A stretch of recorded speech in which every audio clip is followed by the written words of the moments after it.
We all know that history can feel distant, just old stories on a page, until you imagine waking up inside one of its most fragile moments.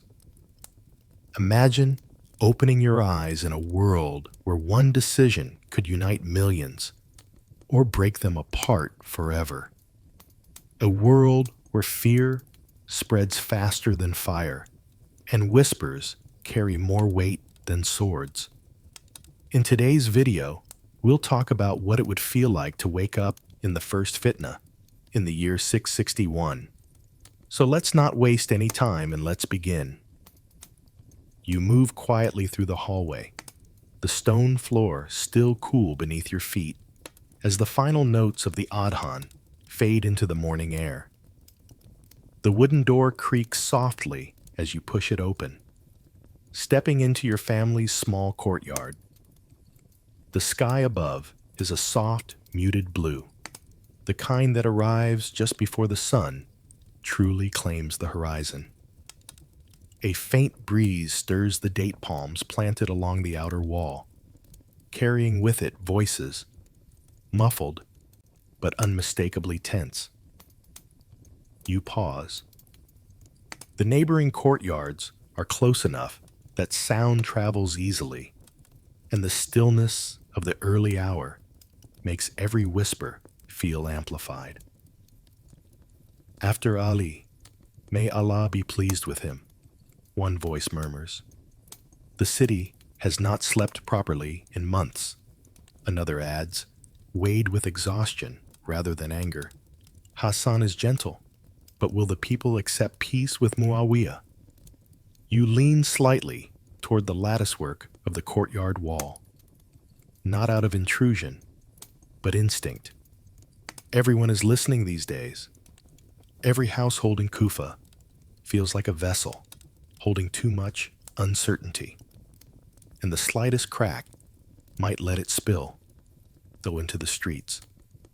The neighbors' voices weave together, fearful, hopeful, confused. Some speak of loyalty to Al-Bayt, the family of the Prophet. Others speak of the exhaustion of years of conflict, longing for unity even if it requires compromise. A few speak softly of Muawiyah's growing power in Syria, the weight of his armies, the strategist behind the politics. You exhale slowly, realizing that the city itself feels like a living being, tense in its muscles, uncertain in its next breath. Kufa has always been a city of strong opinions and passionate hearts. Now, it is a vessel filled with fragile emotions, each day threatening to spill into conflict or relief.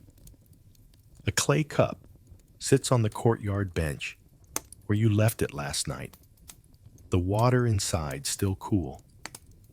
You take a sip, letting the stillness of the morning settle around you. Your home should be a place of peace, a sanctuary of familiar walls and soft shadows. But today, it feels suspended in the same breathless anticipation that grips the rest of the city. A pair of pigeons land on the rooftop above you, cooing softly. Their gentle sounds contrast with the words drifting from the neighbors. Hassan's patience may save us, or doom us, if Muawiyah cannot be trusted. But what choice is left? More blood? More widows? You close your eyes for a moment, letting the possibilities sink into you. Even as a silent observer, you feel the weight of history pressing in from all sides. It's not just politics. It's the fate of families, tribes, and the fragile bonds that hold a community together. Your thoughts drift to the night before, how your mother stood at the doorway long after sunset, arms folded silently, listening to distant murmurs rising from the streets. How your father prayed longer than usual, whispering supplications under his breath, with a kind of urgency you rarely saw in him. Everyone is preparing themselves for something, though no one agrees on what is coming. In the courtyard, a small pot of basil releases its scent as the breeze passes. You run your fingers through the leaves absently, grounding yourself in something living, something green and uncomplicated. Around you, the voices continue, but they soften as people retreat back into their morning routines, fetching water, sweeping steps, preparing for the day. You straighten, feeling the weight of the moment settle into your bones. There will be more whispers today, more rumors, more cautious conversations in doorways and markets and prayer spaces. But right now, in this early hour, you simply allow yourself to breathe. And then, a sharp, urgent knock breaks the fragile calm. It echoes through the courtyard, cutting cleanly through the morning's softness. Your heart jumps slightly at the unexpected sound, instinctively sensing its importance. The neighbors fall silent. Even the pigeons seem to pause. You step toward the gate as the knocking comes again, faster this time, and with that, the day truly begins.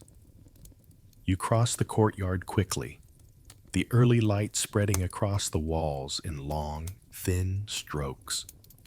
The knocking continues, firm, steady, and carrying an urgency that settles uncomfortably in your chest. Before you reach the wooden gate, your father steps out from the interior rooms, tying the end of his cloak as he approaches. His eyes meet yours, and though he does not speak, the slight tightening of his jaw tells you he senses something significant as well. He lifts the latch. The gate swings open, revealing a young man coated in desert dust. His breath comes in shallow bursts, as though he has been running far longer than comfort allows. A leather satchel hangs across his body, and his clothes bear the creases of someone who slept sitting up, perhaps against a saddle. His eyes scan quickly. Your father, then you, then the courtyard, before he straightens and offers a respectful greeting. "Peace be upon you. I bring an announcement," he says, voice steadying as he catches his breath. "All families are called to the square. Hassan ibn Ali will address the people this morning." Your father's brows lift just slightly, though he does not show surprise. News travels quickly in Kufa these days, sometimes too quickly, often shaped more by fear than fact. But a formal summons, one delivered by messengers across the neighborhoods, means only one thing. Something has shifted, and everyone must hear it. Your mother appears at the doorway, hands still damp from morning washing. She looks at the messenger, concern softening her expression. "Is all well?" she asks, though she already knows the answer. No messenger arrives breathless with tales of trivial matters. The young man hesitates. "It is important," he replies carefully, "and the people must hear it from Hassan himself." He does not elaborate. Perhaps he does not know more, or perhaps the lines etched into his forehead say enough. He has heard more whispers than he wishes to repeat. Your father thanks him, and the messenger nods, stepping back into the street to continue his rounds. He moves swiftly, knocking on the next gate with the same determined urgency. Your family gathers in the courtyard. For a moment, no one speaks. The faint hum of morning activity from the streets outside mixes with the rustling of leaves overhead. A soft breeze carries scents of wet earth and freshly baked bread from nearby homes. All of it feels painfully normal, almost mocking in its calmness. Your older brother breaks the silence first. Hassan would not call the people unless the matter was grave, he says, voice low but certain. Perhaps Muawiyah's envoys have pressed for an answer. Your mother's fingers tighten around the edge of her shawl. Or perhaps there has been a betrayal, she murmurs. Her words hang between you all like a shadow. Your father gives a gentle, steadying gesture. Let us not assume, he says. Assumptions are the seeds of panic. We will hear what he says. Still, you can see the tension in his shoulders as he turns away to prepare for the gathering. Despite his calm tone, he carries the same fear everyone else carries, the fear of uncertainty in a time already carved by turmoil. You return to your room briefly to wrap a light cloak around your shoulders. As you do, you look out through the small window toward the neighboring courtyards. People are already stepping out into the streets. Men, women, children, moving with that distinct mixture of curiosity and worry you've seen often in recent months. Nobody rushes, yet everyone moves with purpose. The entire city is awakening into expectation. When you return to the courtyard, your family is ready. You step out together through the gate, joining the flow of neighbors heading toward the central square. The streets feel narrower than usual, with so many people walking, their sandals brushing softly against packed earth. Conversations swirl around you. Do you think a treaty has been reached? Will we be asked to pledge allegiance? May Allah protect us from more conflict. The morning sun climbs slowly behind the rooftops, throwing warm light across anxious faces. Kufa feels like a vessel filling with tension, every heartbeat adding another drop. As you near the square, the swell of voices grows louder. The crowd thickens. The city holds its breath. Somewhere ahead, you know Hassan ibn Ali prepares to speak, and whatever he says will shape what comes next. The closer you move toward the heart of Kufa, the more the murmurs thicken into a restless hum. The square is already crowded, families pressed shoulder to shoulder, elders leaning on staffs, children perched atop walls, and steps to catch a glimpse of the raised platform at the center. Dust hangs in the air, stirred by so many footsteps and the heat of so many anxious breaths. Yet above the noise, an unmistakable reverence settles like a thin veil. People know they are waiting for a man whose lineage carries both love and responsibility. You and your family find a small space near the edge of the gathering. From there, you can see the platform clearly enough. A few wooden steps, a simple canopy for shade, and beside it, a modest stand where Hassan ibn Ali is expected to speak. Around it stand a handful of companions and elders, their expressions solemn, their movements deliberate. There is a sense of weight in the air, as though the entire city has gathered upon a single inhale. People around you whisper in low tones. Will he call for resistance? Or reconciliation? Has more blood been shed? Nobody knows. And that uncertainty ties every voice with a thread of caution. Then the murmurs begin to fade, not all at once, but gradually, like ripples calming on water. Heads turn toward the platform, the elders straighten. Someone's shaky breath catches in the still morning air. Hassan ibn Ali has arrived. He steps forward with the quiet grace of someone accustomed to carrying the expectations of thousands. He wears simple, modest clothing, a long cloak in muted tones, nothing ornate. The sun catches faintly on his features, highlighting lines of exhaustion that speak of days and nights spent in counsel, reflection, perhaps even prayer.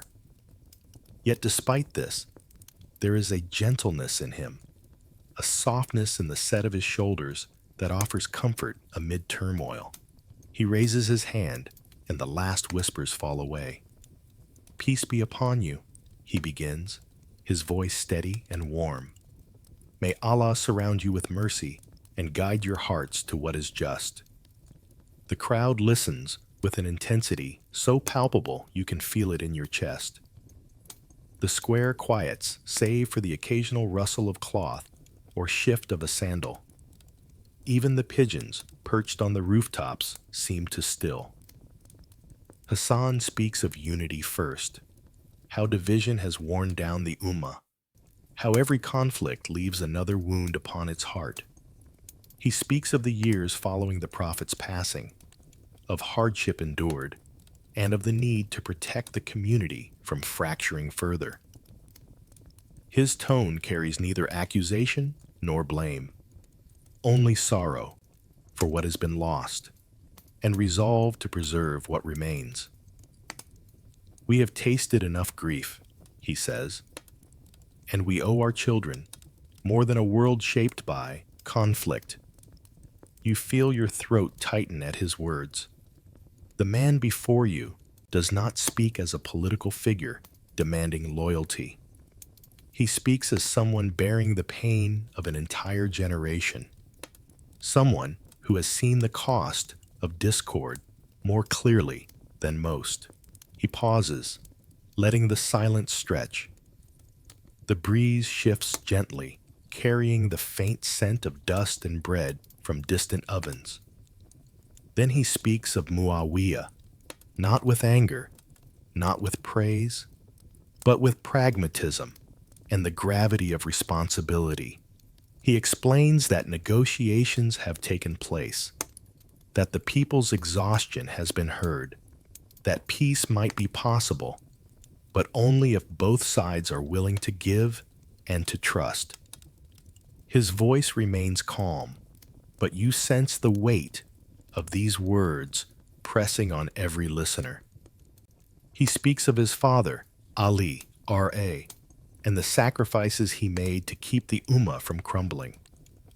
Then he speaks of the need to ensure no more lives are lost in battles that only deepen wounds already too deep.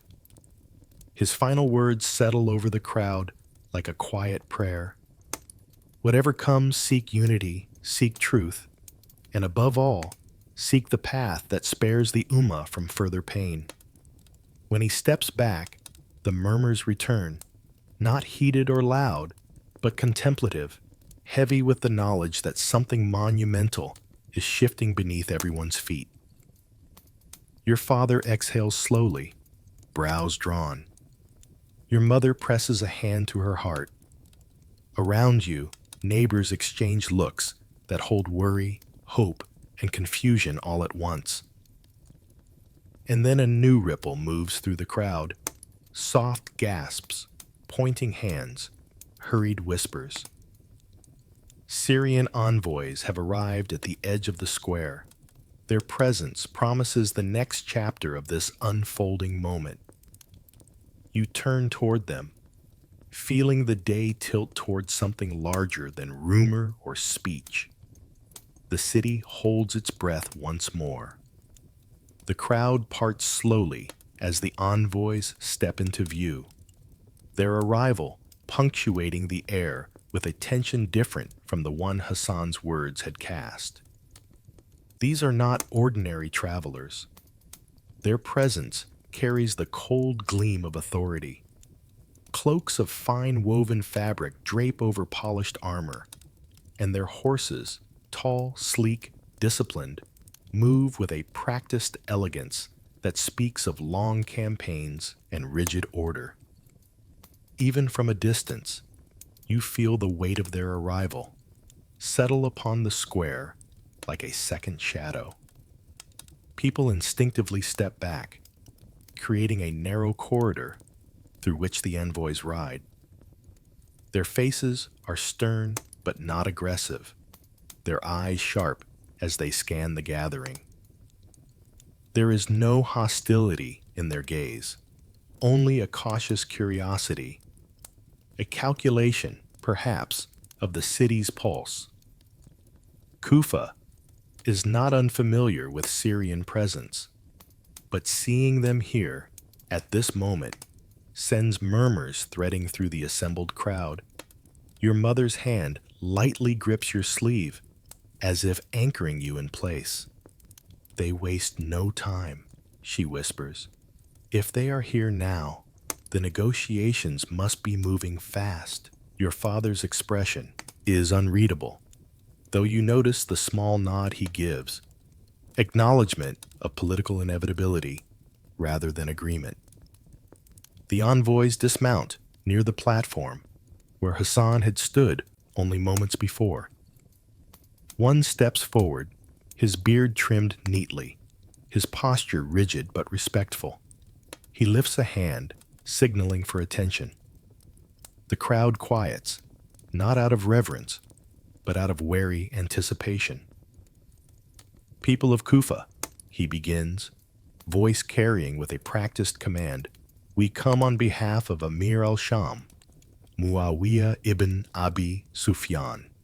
May Allah guide him and guide us all. We come in peace, seeking the preservation of the Ummah and an end to the bloodshed that has taken too many of our brothers and sons. You feel a shiver ripple through those around you. The envoy's tone is diplomatic, but layered beneath it is the echo of armies, battles, and long-standing divisions. Yet at the same time, there is something almost weary in his voice, as though even those who wield strength are tired of the cycle. We recognize the noble lineage of Hassan ibn Ali, the envoy continues, inclining his head toward the direction Hassan had departed, and we honor his desire to bring unity where there has been discord. This earns a mix of reactions. Some nod, hopeful, others stiffen, mistrustful, and some remain still, listening without judgment. You glance around and notice familiar faces, neighbors, merchants, teachers, each reflecting the same conflicted expression. Kufa has always stood close to al-Bayt, and seeing Syrian representatives speak so openly of unity feels strange, almost dissonant. Another envoy steps forward, this one younger, his eyes scanning the crowd with a more curious sensitivity. Change is coming, he says simply, for all of us. Whether it brings calm or further unrest will depend on our willingness to meet one another with justice and sincerity. Something in his tone softens the moment. He speaks not like a soldier or politician, but like a traveler who has seen too much suffering along the roads. The older envoy concludes their message with blessings and assurances that negotiations will continue with transparency. Then he steps back, allowing the crowd to absorb their words. The envoys do not linger. They remount their horses and ride toward the governor's residence, leaving behind a trail of unsettled quiet. Your father exhales slowly, breaking the spell. The world is shifting, he murmurs. Your mother looks toward the direction Hassan had gone. May Allah grant him wisdom for what lies ahead. As people begin to disperse, conversations rise once more, some hopeful, some fearful, all uncertain. The square empties gradually, leaving your family to make the walk home through streets now buzzing with speculation. When you step through your own courtyard gate again, the echo of those political voices lingers, weaving through the air like smoke. Your family settles in the shaded corner, the heaviness of the morning pressing on each of you. The conversation begins quietly, hesitant at first, then gathering strength as the weight of the envoy's words sinks into the stillness of your home. And it is around the dinner mat that the tensions, opinions, and unspoken fears begin to surface from those you love most. The next chapter begins there, at your own table, where your household becomes a mirror of Kufa itself, divided, hopeful, uncertain. By the time the sun dips low and casts gold across the courtyard walls, the weight of the day's events has settled into the air of your home like fine dust. Your mother finishes preparing the evening meal, movements slower than usual, each gesture touched by thought rather than routine. The scents of lentils, herbs, and warm bread should bring comfort, but tonight they mingle with something tense and unspoken. Your family gathers around the low mat, yet no one reaches for food immediately. Your father sits with his hands clasped, staring at the woven fibers beneath him. The tired lines around his eyes speak of a man who has carried too many worries for too long. Your older brother, restless and sharp in his youth, shifts constantly, his leg bouncing with an energy that betrays his inability to sit with uncertainty. Your mother watches the two of them with quiet caution, as though sensing the storm before it breaks.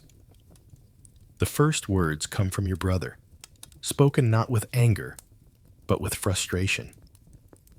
"We all know what this means," he says, tearing a piece of bread with more force than necessary. "Hassan will abdicate. The envoys would not come otherwise." Your father raises a warning brow. "We do not know anything for certain. Assumptions only inflame the heart." "But it's obvious," your brother insists. "It's the only reason they would speak so openly. The people are tired. Maybe surrender is the price of peace." The word surrender carries a sting, and you see the reaction ripple across the table. Your mother inhales sharply, her hand pausing mid-motion. Your father's jaw tightens. You feel your own stomach knot. "It is not surrender," your father says firmly. "It is judgment. Leadership is not a matter of pride. Hassan seeks the path with the least blood spilled." "But at what cost?" your brother replies, his eyes flashing. "Kufa stood with Ali. We stood with justice. What becomes of that now?" Your mother sets a bowl before you, her voice gentle but steady. "My son, justice is not lost when battles end. It is lost when hearts harden. Do not confuse struggle with righteousness." Silence laps at the edge of the conversation, like waves tugging at a shoreline. You take a slow bite, letting the familiar flavors ground you. The warmth of the food contrasts with the chill of the uncertainty pressing into the night. Your father leans back slightly, exhaling through his nose. "I fought in the earlier conflicts," he says quietly, surprising you. He rarely speaks of those days. "I have seen what war does to men who begin with pure intentions. Blood does not distinguish between the virtuous and the misguided. It stains all the same." Your brother's expression softens a little, though the fire in him has not dimmed. "But Muawiyah," he begins, but stops when your father lifts a hand. "Muawiyah is a man," your father says simply. "A man with strengths, flaws, ambitions. As are all leaders. It is Allah who knows what is written. We act only in the moment we are given." Your mother murmurs a quiet ameen, her gaze fixed on the table. though her thoughts seem to drift far beyond the room. You listen to all of it, feeling the tension of opposing hopes pull across the space like invisible cords. Your family reflects the city, different generations, different fears, different interpretations of the same unfolding events. Yet the meal continues, hands passing dishes, small nods of gratitude exchanged. Even in disagreement, there is unity in the simple ritual of eating together. As conversation wanes, a distant noise outside draws everyone's attention. A rhythmic commotion, the sound of many footsteps moving with purpose. Your father rises first, stepping toward the gate. You follow a moment later, curiosity tugging you forward. When he opens it, you see neighbors streaming down the street, all heading in the same direction. Their faces are serious, lit by the last traces of dusk. Someone calls out as they pass. A public council has been called. Elders from every district will speak. You look back toward your family. Whatever quiet remained from dinner dissolves into the air. Your father nods to you. Come, we must hear what the city has to say. And so, drawn by the urgency of Kufa's collective heartbeat, you step into the night, toward a gathering that promises to shape the next hours, and perhaps the future itself. The night air wraps around you as you step into the street, cooler now that the heat of the day has slipped away.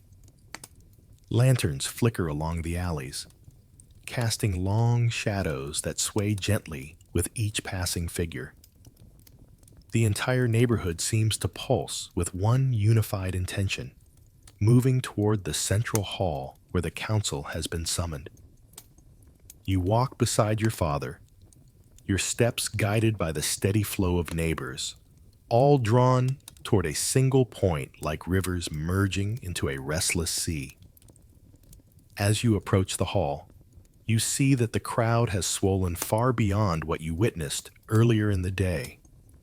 Men gather in clusters, speaking in hushed tones. Women stand near the edges, their faces etched with concern, some holding children close against their hips. Older men sit on the steps, leaning on carved wooden staffs, their gazes thoughtful and heavy with memory. The council chamber itself, a large building of mud brick and timber, glows from within.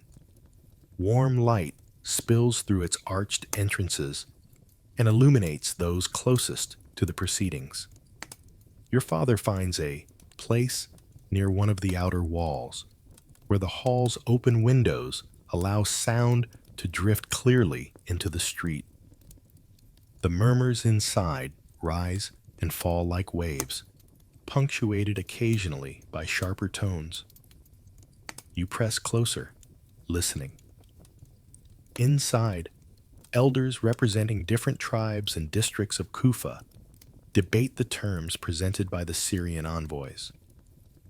A man with a deep voice speaks first, his tone steady, but tinged with weariness. "We desire peace," he says, "but peace must not come at the expense of justice. What promise do we have that the unity they offer will not become domination?" Another elder counters, "Peace is not submission, it is preservation. How long shall we sacrifice our sons to a conflict with no end? The people yearn for stability." A third voice, gentler yet firm, adds, "Hassan ibn Ali seeks what is best for the Ummah. He bears his father's wisdom and his grandfather's mercy. We must trust his judgment, even if it is different from what we expected." The chamber echoes with the shifting currents of these arguments: hope, anger, fear, longing. Everyone speaks from the wounds carved by years of turmoil. Some argue that unity under Muawiyah is the only way to prevent further bloodshed. Others insist that relinquishing leadership dishonors the sacrifices made by Ali, R.A., and those who stood with him. As you listen, you realize that each voice carries truth from a different angle. No speaker denies the pain endured. No one is immune to the exhaustion that follows years of conflict. The debates are not fueled by hatred, but by the desperate desire to protect something precious: faith, family, community. Your father's arms are crossed, his face thoughtful. You watch him absorb the words, weighing them silently. He has lived long enough to know that certainty is a fragile thing, often more dangerous than doubt. The council continues for what feels like hours. Voices rise, then soften. New speakers emerge, offering fresh insights or echoing earlier concerns. The air grows thick with emotion, but never with chaos.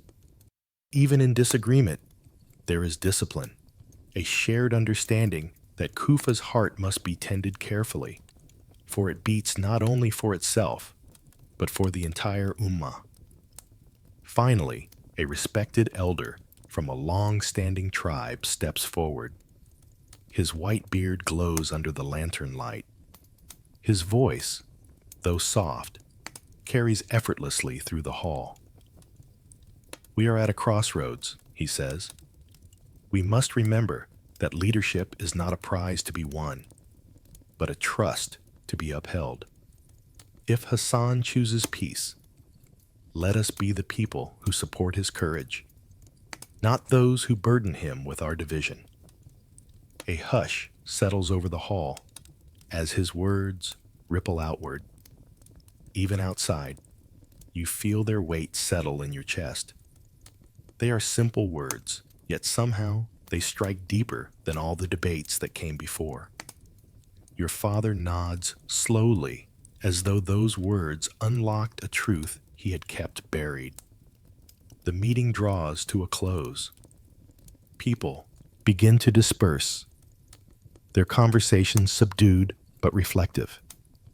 No clear decision has been announced, but something has shifted, an invisible thread pulling the city toward acceptance, or at least preparation. As your family turns to leave, an elderly scholar standing near the exit catches your father's eye. With a gentle gesture, he beckons you closer. "Come to the mosque at dusk tomorrow," he says, his voice calm, yet purposeful. "There are lessons the youth must hear in times like these." Your father lays a hand on your shoulder. The night feels heavier now, thick with meaning. And as you walk home under a sky strewn with stars, you know that tomorrow will carry its own truths. The next day unfolds under a gentle, muted sun, as though Kufa itself is weary from the weight of constant speculation. The streets hum with subdued conversation, neighbors greeting one another with tighter smiles, merchants speaking in softer tones, children playing but glancing often at their parents' tense faces.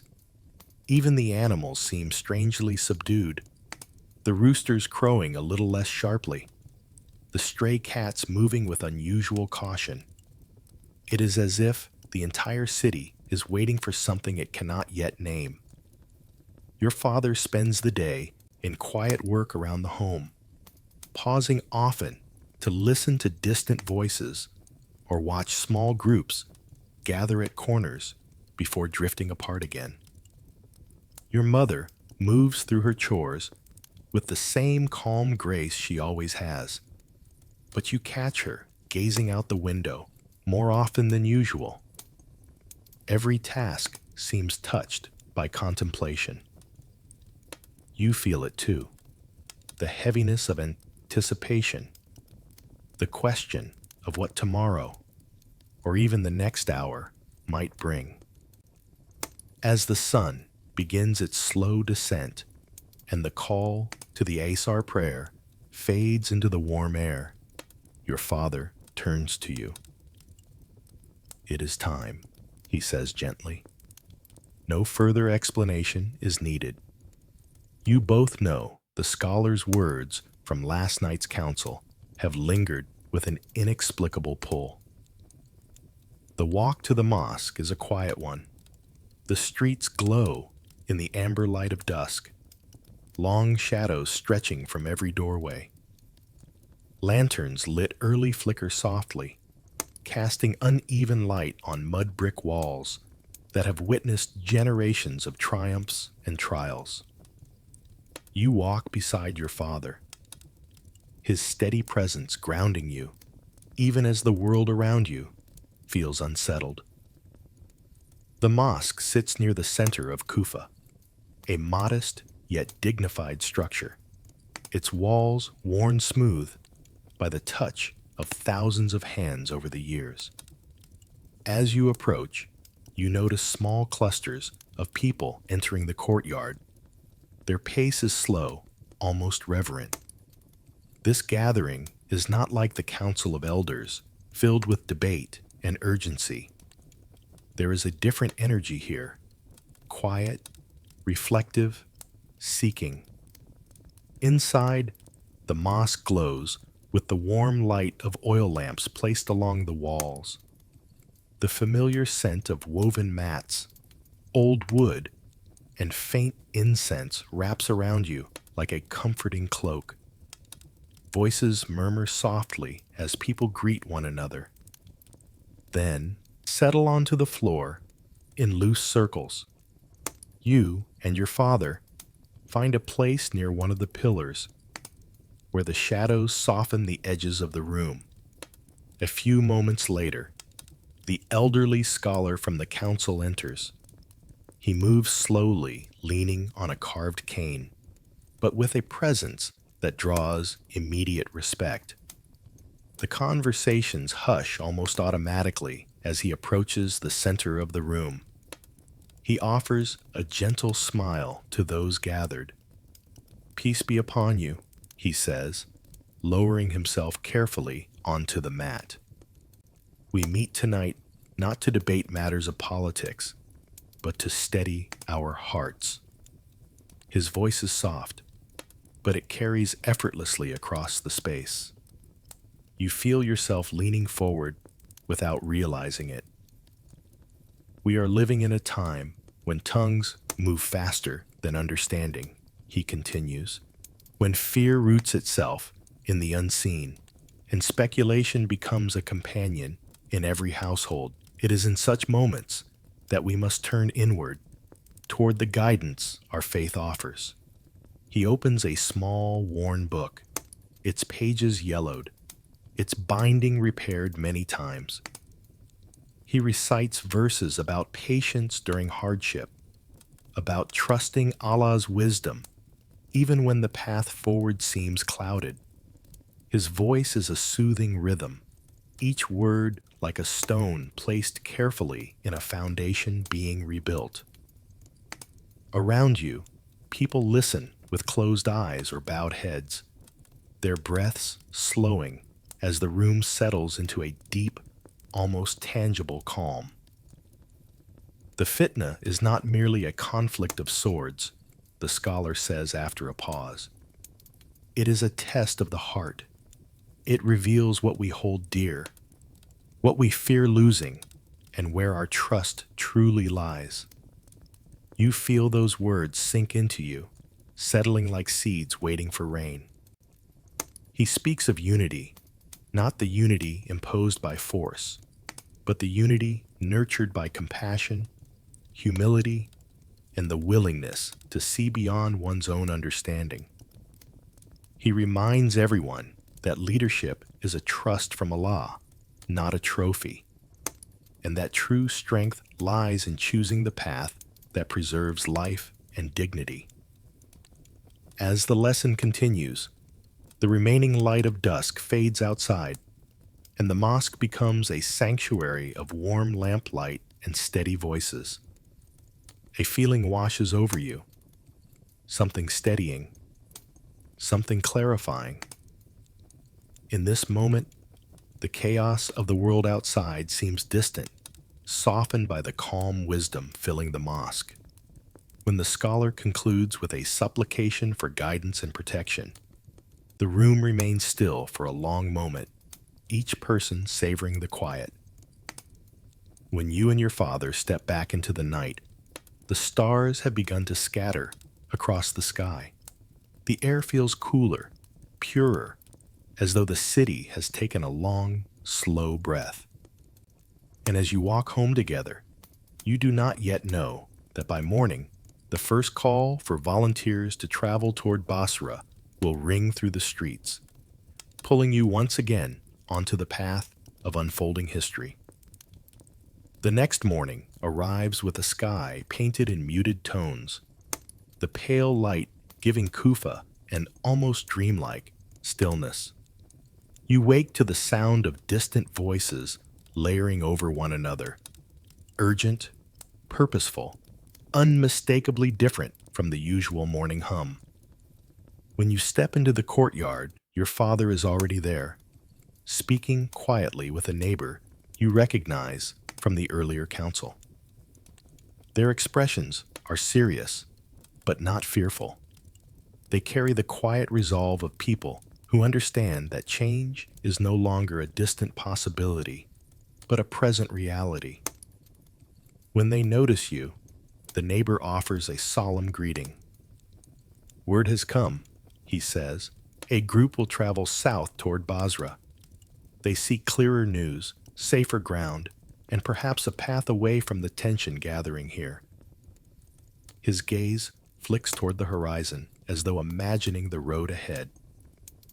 Your father listens with a thoughtful stillness, his hands clasped behind his back. "And they ask for volunteers?" he asks. The neighbor nods. "Not soldiers, just travelers. Wise men, curious minds, families looking for respite." Basra remains calmer than Kufa. Its leaders are measured, its people less divided. He pauses, studying your father's face. They believe it may be a place to understand what comes next. When he leaves, your household gathers around the low table once more. The idea of leaving stirs a complicated mix of reactions. Your mother folds her hands in her lap. "Travel is not simple," she says gently, "and the roads are not without danger." Your brother paces, restless as ever. But staying also carries risk. Uncertainty grows every day. Perhaps Basra will offer clarity. He glances toward your father, as though waiting for his stance before committing to his own. Your father remains quiet for a long moment before speaking. "We cannot ignore the movement of events," he finally says. "When the world shifts, sometimes staying still is the greatest danger." His gaze settles on you briefly, steady and searching, and you sense that he weighs not only physical risk, but the kind of understanding such a journey might bring. Yesterday's lesson in the mosque still lingers within you, its echoes guiding your thoughts. Unity, patience, clarity. These truths feel easier to seek with distance from Kufa's thick atmosphere of fear and speculation. The decision is made with few words, yet with immense gravity. Your family will join the caravan. Preparations begin quickly.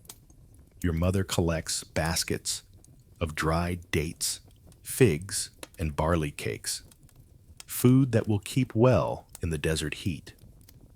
Your father checks the water skins, making sure each is free of cracks. The leather smells worn but trustworthy. Blankets are folded tightly and tied with rope. Sandals are inspected.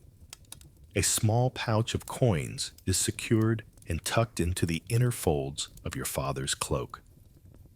As you help gather supplies, you feel a strange mixture of anticipation and heaviness. Leaving home is never simple.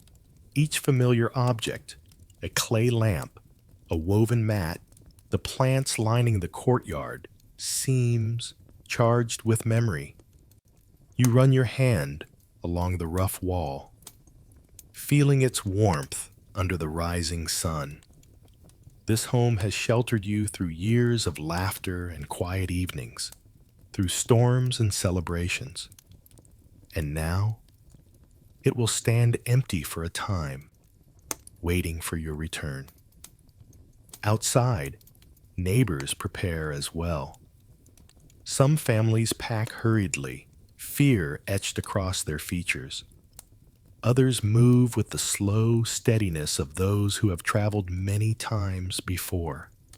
Children run between them, darting through the shifting scene with a mixture of excitement and confusion.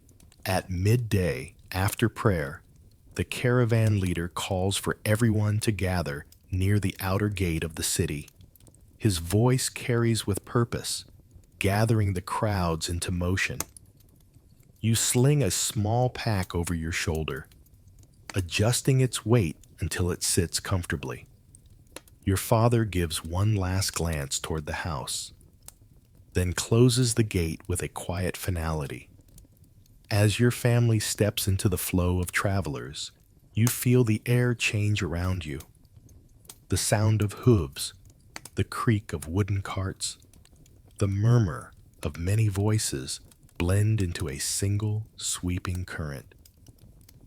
The desert beyond Kufa stretches out in a soft golden haze, promising both hardship and revelation. When the caravan begins to move, a hush ripples through the group, an unspoken acknowledgement that this road may carry each traveler toward a deeper understanding of the world and of themselves. And as you take your first steps toward Basra, you do not yet know the challenges, encounters, and revelations that await along the open desert path. Dawn breaks with a quiet amber glow as the caravan gathers outside Kufa's main gate. The great wooden doors remain open behind you, but no one looks back. Every traveler keeps their eyes fixed on the horizon, where the desert stretches wide and unbroken. The morning air is crisp, cooler than you expect, carrying scents of stirred dust and distant palm groves. Men secure ropes on laden camels.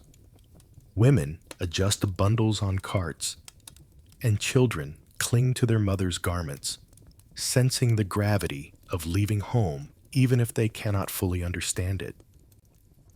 Your father stands beside you, adjusting the strap of his waterskin while watching the caravan leader confer with a few elders. "We move soon," he murmurs. "Stay close. The desert tests more than our feet." When the leader raises his arm, a ripple moves through the group. Hooves shift, sandals brace against the earth, carts creak into readiness.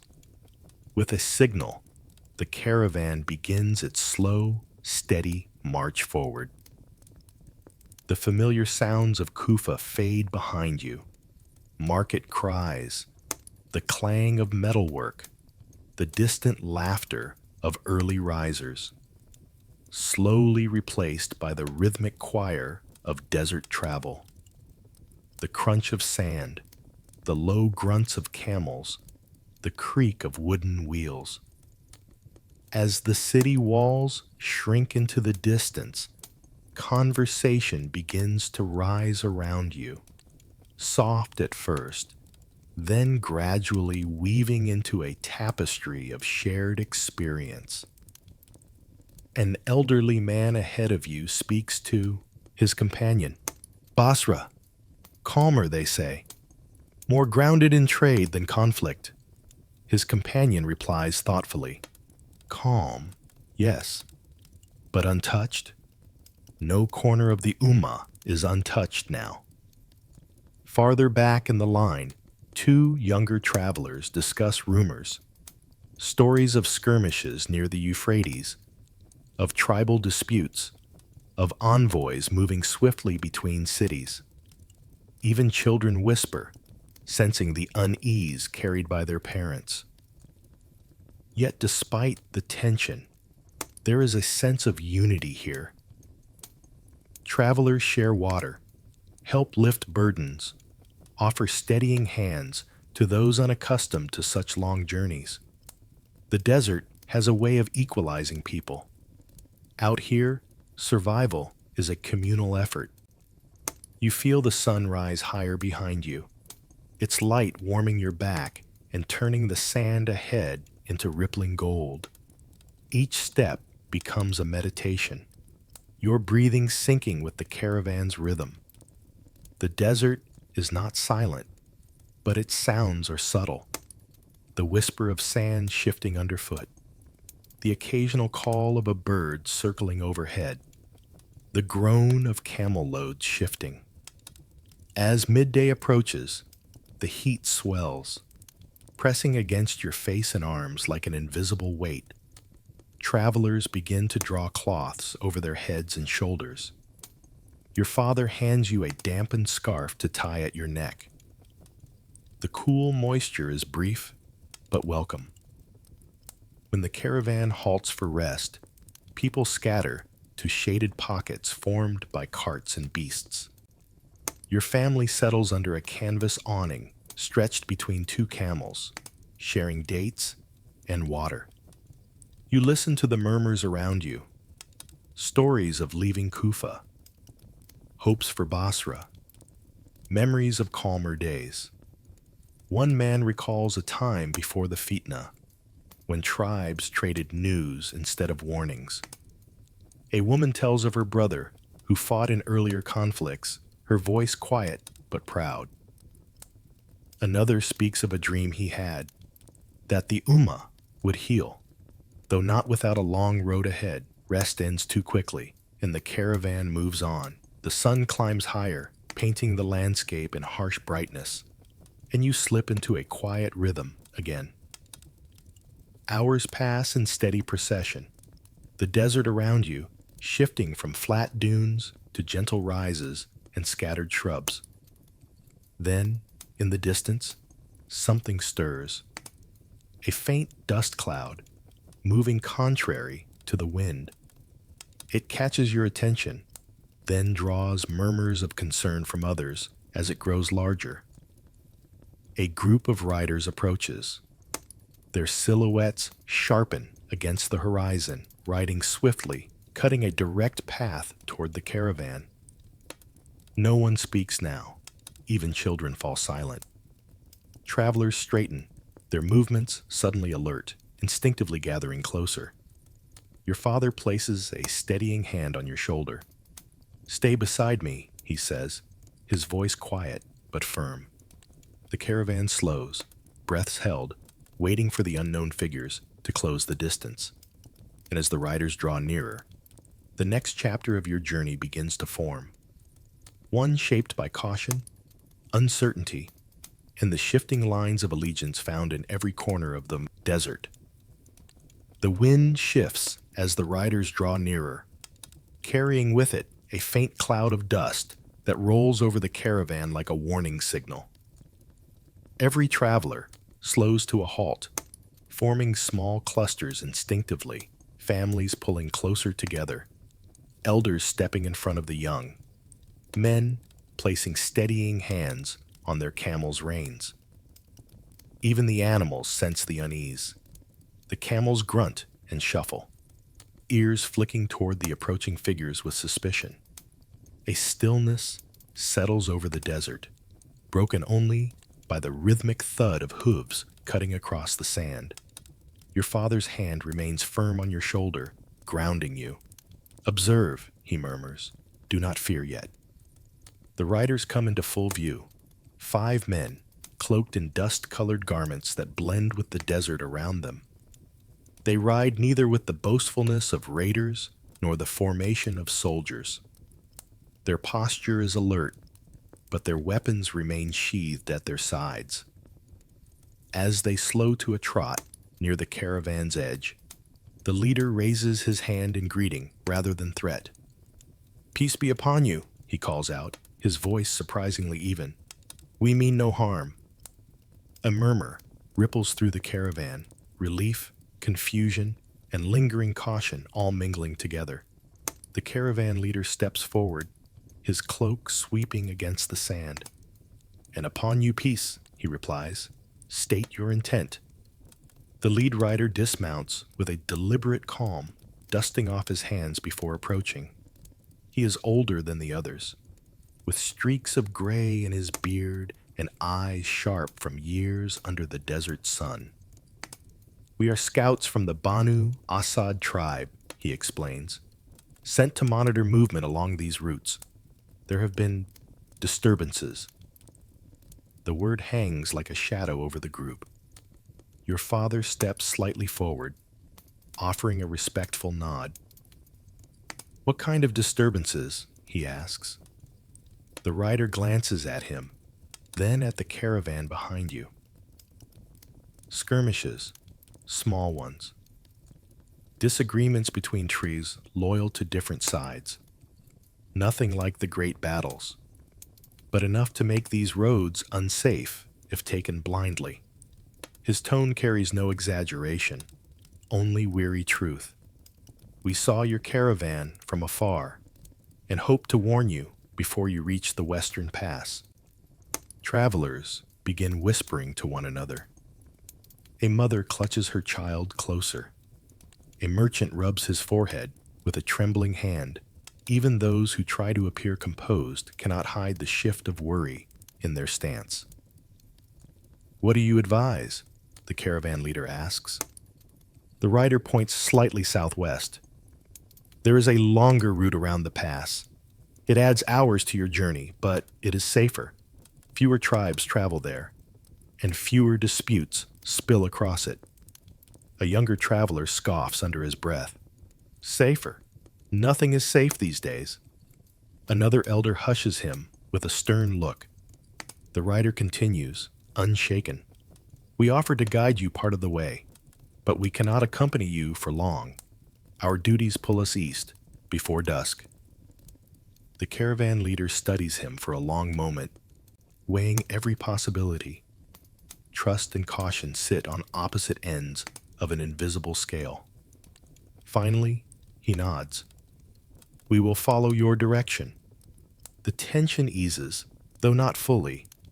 You watch the riders exchange brief glances, signals perhaps, and then remount their horses. The caravan begins to shift again, adjusting its line, angling southwest toward a path you had not noticed before. The sand seems smoother there, more windswept, the dunes rising like gentle waves. As the march resumes, you walk beside your father in silence. The desert feels different now, less vast, more alive with hidden stories and unseen dangers. Every dune seems to hide something, every gust of wind carrying whispers of conflicts unfolding far beyond your sight. The riders lead for a time, pointing out safe crossings and marking places where the sand hides treacherous dips. Gradually, as the sun begins to sink toward the horizon, they slow their pace. "Our paths part here," the lead rider announces. "May Allah guide your steps." The caravan leader thanks him. Murmurs of gratitude ripple through the group. Then the riders turn and vanish toward the east, swallowed by the shifting desert light. The caravan continues onward, now on unfamiliar ground, surrounded by a quiet that feels deeper than before. Above you, the sky blushes into shades of rose and gold, and the first star flickers into existence. Night is coming. A night that will bring its own challenges, its own reflections, and perhaps its own dangers. And as darkness gathers along the horizon, the next phase of your journey begins beneath a canopy of desert stars. Night in the desert does not arrive gently. It falls with sudden certainty, as though someone has drawn a dark curtain across the horizon. One moment, the world glows with the fading blush of sunset. The next, the dunes become vast silhouettes under an indigo sky. A hush sweeps over the caravan as travelers prepare for their first night far from the safety of familiar walls. Your father helps secure the camels in a wide semicircle, forming a protective barrier against the open desert. The animals settle restlessly, grunting and shifting their weight. Lanterns flicker to life one by one. Small islands of light scattered across the sand. The air cools rapidly, wrapping around you like a thin, crisp veil, and you pull your cloak tighter. Families begin to settle. Some lay woven mats across the soft sands. Others build small fires ringed by stones, watching sparks dance and disappear into the night. The hum of conversation rises, soft, muted, shaped by a mix of caution and the comfort of shared company. Your family gathers near a modest fire your father has set. The flames crackle gently, casting amber light across his face. Your brother coils a rope absent-mindedly, his earlier energy subdued. Your mother arranges a small bundle as a cushion before sitting gracefully, the glow illuminating her calm features. "We have come far already," she murmurs, passing you a warm cup of water. "Alhamdulillah for his protection." The water soothes the dryness in your throat, though your thoughts remain restless. You find your gaze drifting toward the open dunes beyond the caravan's circle. In the darkness, the desert feels infinite, both beautiful and overwhelming. After a while, a group of travelers joins your fire. Among them is the elderly man who spoke of peace earlier in the day.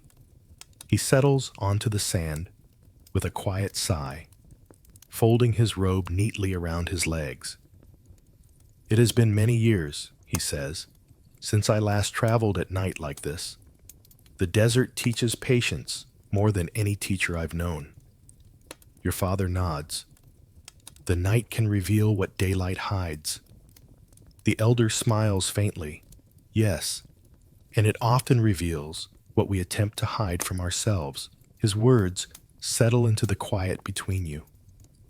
Around the caravan, other fires burn softly, their light competing gently with the growing tapestry of stars. The moon rises low and pale, casting a silvery sheen across the dunes. Its glow outlines their curves, making them appear like frozen waves. From somewhere to your left, a young boy begins reciting verses he learned recently. His high, clear voice drifts across the sand, uniting the travelers in a moment of shared reverence. The familiar rhythm soothes your spirit, grounding it after the day's uncertainty. As the recitation ends, a gentle breeze sweeps over the caravan, carrying faint grains of sand that brush against your skin. The fires sway, and the lantern flames flicker. Your father rises briefly to check the camels, then returns, brushing dust from his sleeves. "Tomorrow will be long," he says. "Rest now." The desert favors those who meet it with a clear mind. Your family prepares sleeping spaces, thin blankets, rolled mats, cloaks pulled over shoulders. You lie down beneath the open sky, the sand warm beneath your mat, but cooling quickly. The stars seem impossibly close, scattered in thick clusters that stretch across the heavens. For a while, sleep does not come. You listen to the low murmurs around the caravan, the soft breathing of animals, the occasional pop of a dying ember. Every sound feels larger in the vast emptiness, every silence deeper. When your eyes finally grow heavy, your last thought is of Kufa, its streets, its voices, its tensions, and how distant it feels now. The desert has pulled you into a new rhythm, one that will shape the days ahead. And with dawn will come something unexpected. News carried by a lone messenger racing across the sands. The first hint of dawn glows like a pale ribbon along the horizon, brushing the dunes with strokes of soft gold. The air is cold enough to sting your cheeks, and the warmth of your blanket clings to you long after you sit up. Around you, the caravan stirs in slow waves, men stretching stiff limbs, women lighting small fires for morning tea, children rubbing sleep from their eyes beneath the gentle hum of domestic sounds. Your father is already awake, kneeling in prayer a short distance away. Your mother folds blankets with practiced grace, while your brother shakes sand from his sandals. Morning feels peaceful, quiet even, until a sudden cry from somewhere at the edge of camp snaps the air in half. A figure is approaching, fast. You stand, heart stumbling in your chest as the shape grows sharper. A lone rider cutting across the dunes with desperate urgency. His camel charges forward, kicking up plumes of sand that shimmer in the dawn light. Travelers pause mid-motion, their expressions shifting from curiosity to unease. By the time the rider reaches the camp, a small crowd has formed. The man dismounts clumsily, breath ragged, his cloak powdered in dust. "Peace, peace be upon you," he gasps, though the trembling in his voice betrays how little peace he carries. The caravan leader steps forward, gripping the man's arm to steady him. "What has happened? Speak." The messenger swallows hard, wiping sweat from his brow. "Word from Kufa. News that cannot wait." His eyes scan the caravan, as though weighing the impact of what he is about to deliver. Envoys have returned. Tensions rise again. Armed groups are gathering, some calling for resistance, others urging immediate allegiance to Muawiyah. A ripple of tension spreads through the crowd. You feel it like cold water down your spine. The messenger continues, voice hoarse. But that is not all. A summons is being issued. Those loyal to Hassan ibn Ali are urged to remain calm and to avoid being drawn into escalating conflict. The city is on edge. The caravan leader's jaw tightens. "Has fighting begun?" "Not yet," the messenger says. "But the wrong spark?" He shakes his head. "It could ignite everything." Travelers exchange worried glances. Mothers hold their children tighter. A few men mutter angrily, pacing with clenched fists. The messenger lifts his hand in a placating gesture. "I do not come to stir fear, only to warn that returning to Kufa now may place you in the path of unrest. But Basra," he pauses, catching his breath.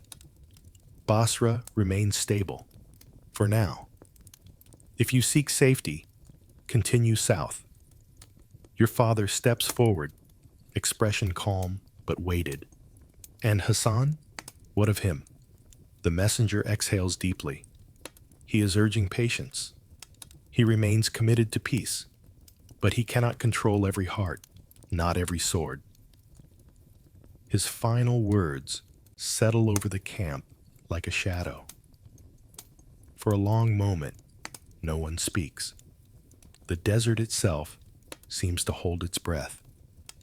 Then the caravan leader turns, scanning the crowd with steady eyes. We continue to Basra, he announces. Those who wish to stay behind may do so, but the road back to Kufa will be harder than the one ahead. Slowly, almost unanimously, travelers nod. The decision is made. As your family prepares to move again, your father places a gentle hand on your shoulder. We walk, not to flee, but to understand, he says softly. Whatever awaits us, we will meet it as Allah wills. The caravan begins its slow procession once more, leaving behind the cooling embers of the night's fires. The desert stretches ahead, vast and unyielding, but filled now with a deeper sense of purpose. And somewhere beyond the dunes lies Basra, holding answers you have yet to uncover. The caravan sets out shortly after sunrise, the sky brightening into a deep, endless blue that promises another scorching day. Already, the first rays of sunlight press down with growing intensity, turning the sands into a shimmering expanse that stretches far beyond the eye's reach. You fall into step beside your father, matching your pace with the steady rhythm of the camels. Behind you, the messenger's warnings linger like an unwelcome shadow. Kufa, teetering on uncertainty, tension building, and Hassan's plea for patience echoing softly in your mind. As the morning progresses, the heat grows sharper. It feels as though the sun has lowered itself closer to the earth, its rays piercing the air with a relentless burn. Travelers begin to cover their faces with cloths, leaving only their eyes visible. The wind, which could have been a blessing, carries grains of sand that sting like tiny sparks against exposed skin. Your mother walks silently, adjusting the cloth around her head to shield her from the glare. She shields your younger siblings with the edge of her shawl, guiding them gently around patches of unstable sand. Your brother, usually restless, now moves with focused determination, conserving his energy. As the heat thickens, the caravan leader calls for periodic stops under scattered cliffs and rock formations. You gratefully sink into the shade of a large stone outcrop, feeling the temperature drop noticeably. Others gather close, the air filled with quiet conversation and the soft clinking of water skins. A merchant near you wipes sweat from his brow. The desert tests us today, he mutters, offering a tight smile. But it could be worse. There are days when even the shade burns. Another traveler, a young woman carrying a bundle swaddled against her chest, nods. The desert is honest, she says. It hides nothing. People, on the other hand, her voice trails off, but the meaning is clear. Conversations drift easily between travelers. Stories of families left behind, hopes for a calmer future in Basra, prayers that Hassan's commitment to peace will guide the Ummah forward. Each voice adds a thread to the woven tapestry of shared experience that binds the caravan together. When the caravan resumes its march, the heat is at its peak. The sun glares down with unforgiving authority, reflecting off the dunes like a second fire. You feel sweat bead beneath your clothes, evaporating almost instantly. Your eyes sting, your throat parches, and each step feels heavier than the last. Your father notices. He passes you a water skin with a gentle nod. Small sips, he says. The desert punishes those who drink too quickly. The water is warm, but it brings life back into your limbs. You continue walking, finding strength in your Father's presence and the silent resilience of those around you. By midday, the landscape begins to change. The dunes grow smaller, giving way to flatter ground dotted with shrubs and the occasional hardy tree. A distant cluster of tall palms becomes visible, an oasis, shimmering like a mirage. A ripple of relief passes through the caravan at the sight. The promise of shade and fresh water renews everyone's pace. Children perk up, travelers straighten, and even the camels grunt with something like approval. As you near the oasis, the air cools slightly, the scent of moisture drifting toward you like a long-lost memory. When you finally reach it, the caravan erupts into gentle cheer. Buckets are lowered into the deep well, water splashing as it fills and is passed from hand to hand. You kneel beside the pool, scooping cool water over your face. It feels like a blessing, washing away the fatigue etched into your skin. Your father sits beside you, watching the caravan settle beneath the swaying palms. "We continue after rest," he says softly. "Basra is still far, but closer than yesterday." You nod, feeling a renewed sense of purpose.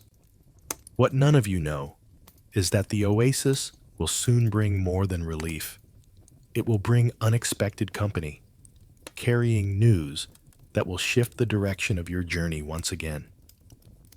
The oasis breathes life into the weary caravan.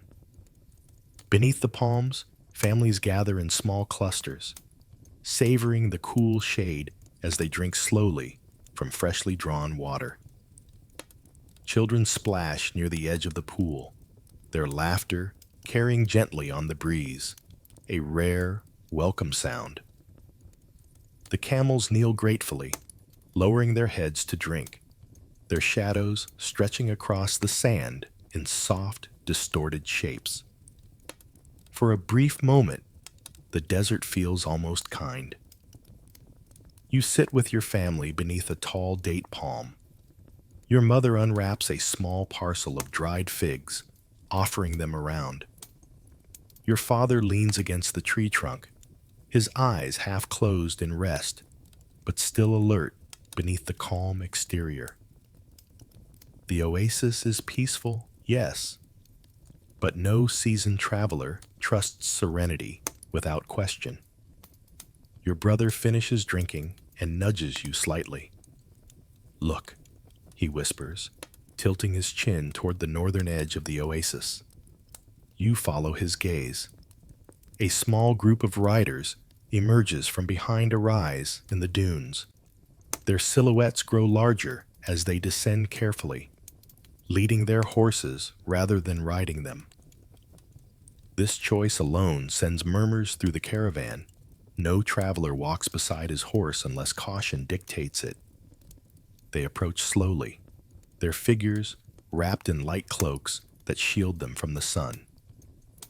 At first glance, they seem like ordinary travelers, dust-covered, tired, and drawn by the promise of water. But as they draw nearer, a subtle tension builds. Their formation is tight, their steps coordinated. They move with deliberate awareness. The caravan leader stands and approaches them, his posture calm but firm. A few other elders rise with him, including your father after a brief consideration. You and your brother follow at a respectful distance, your mother watching with quiet concern. The leader of the newcomers, a man with sun-darkened skin and a trimmed beard, raises his hands in greeting. "Peace be upon you, and upon you peace," the caravan leader replies. "State your purpose." The stranger bows his head slightly. We are travelers from the outskirts of Basra. We seek rest, water, and perhaps news. At the mention of Basra, the caravan stirs. A few people exchange looks, hopeful and wary at once. Your father steps forward. Basra? Is it safe? The man's eyes flick briefly toward him, assessing, then softening. Safe is a word we use carefully these days, he says, but compared to the unrest spreading in parts of the north, Basra remains stable. Tense, yes, but no open conflict. The scholars there urge patience. The leaders speak cautiously. People argue, but they do not fight. Relief ripples through the caravan like a breeze across water. But the man isn't finished. There are rumors, he continues quietly, lowering his voice so that only those close by hear. Rumors that Hassan ibn Aliyah has begun serious negotiations, that terms are being discussed, terms that may change the course of leadership. Your breath catches. Even the desert seems to listen. Are these rumors confirmed? Your father asks. The man shakes his head. Not yet, but the movement of envoys grows more frequent. And soldiers, they wait. Not fighting, but waiting. That is often more telling than war itself. The caravan leader absorbs the news with a troubled expression. We journey to Basra seeking clarity, he says. Your words strengthen our resolve. The stranger nods, then steps aside. Then allow us to share your space for a time. And perhaps what we know, we will know together. The caravan leader gestures for them to join the oasis. Relief spreads, some subtle, some overt, as the newcomers settle among the travelers. Water is shared, dates are offered.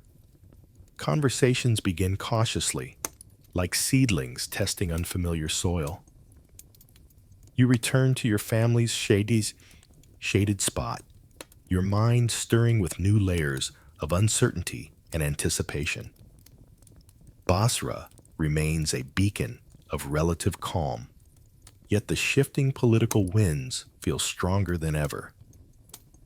As the sun begins to lower toward the horizon, casting long golden rays across the oasis, you sense that the journey ahead will demand more than endurance. It will require understanding, courage, and a heart prepared for change. And soon, when night falls again, the caravan will resume. Steady march toward the city that waits with answers none of you can yet imagine. As the sun dips low beyond the dunes, the oasis shifts into a place of soft murmurs and glowing embers. Fires flicker beneath the palms, casting warm circles of light that push gently against the approaching night. The once separate clusters of travelers and newcomers begin to blend, conversations weaving between them like threads pulled through fabric. There is a quiet sense of unity, fragile, forming, but undeniably present. Your family sits with a few of the Basran travelers near a small fire. The flames pop occasionally as twigs catch, sending sparks drifting upward before fading into the dark. Your father and the leader of the newcomers sit side by side, their postures respectful but open, as though both understand the value of speaking honestly under the shelter of night. A young Basran man, perhaps only a few years older than your brother, sips from a clay cup before speaking. We left Basra because tension was rising. Not war, nothing like Kufa, but conversations grew sharper. People chose sides more openly. He pauses, searching for the right words. Not out of hatred, but fear. fear of what will happen if unity slips away. Your brother leans forward, curiosity overtaking caution. Do people favor Muawiyah or Hassan? The Basran man lifts his shoulders in a slow shrug. Some say Muawiyah brings stability. Others say Hassan carries the Prophet's light. But most, his gaze drifts toward the fire. Most just want peace. A peace that lasts. An older woman from the caravan nods thoughtfully. That is all we want too. Yet peace feels as distant as the stars. Your father responds softly. Peace begins in hearts before it reaches cities. The Basran leader smiles faintly, spoken like one who has seen much. The conversation swells, pulling in more voices as travelers recount moments from their journeys. Raiders encountered on lonely paths, villages living cautiously between allegiances, the growing presence of messengers moving between major centers. Every story feels like a piece of a puzzle. None of you can yet fully see. After a short silence, the Basran leader takes a slow breath. There is more you should know, he says quietly. Whispers in Basra say that Hassan may accept terms that would place Muawiyah as sole ruler, temporarily, they say, until stability returns. The words land heavily. Even the fire seems to crackle more sharply. Your mother murmurs a prayer under her breath. Your brother's jaw tightens. You feel your chest go tight, as though the air itself has shifted. Your father's response is calm but firm. If he chooses this path, he does not do so lightly. Hassan carries the grief of his father's struggles.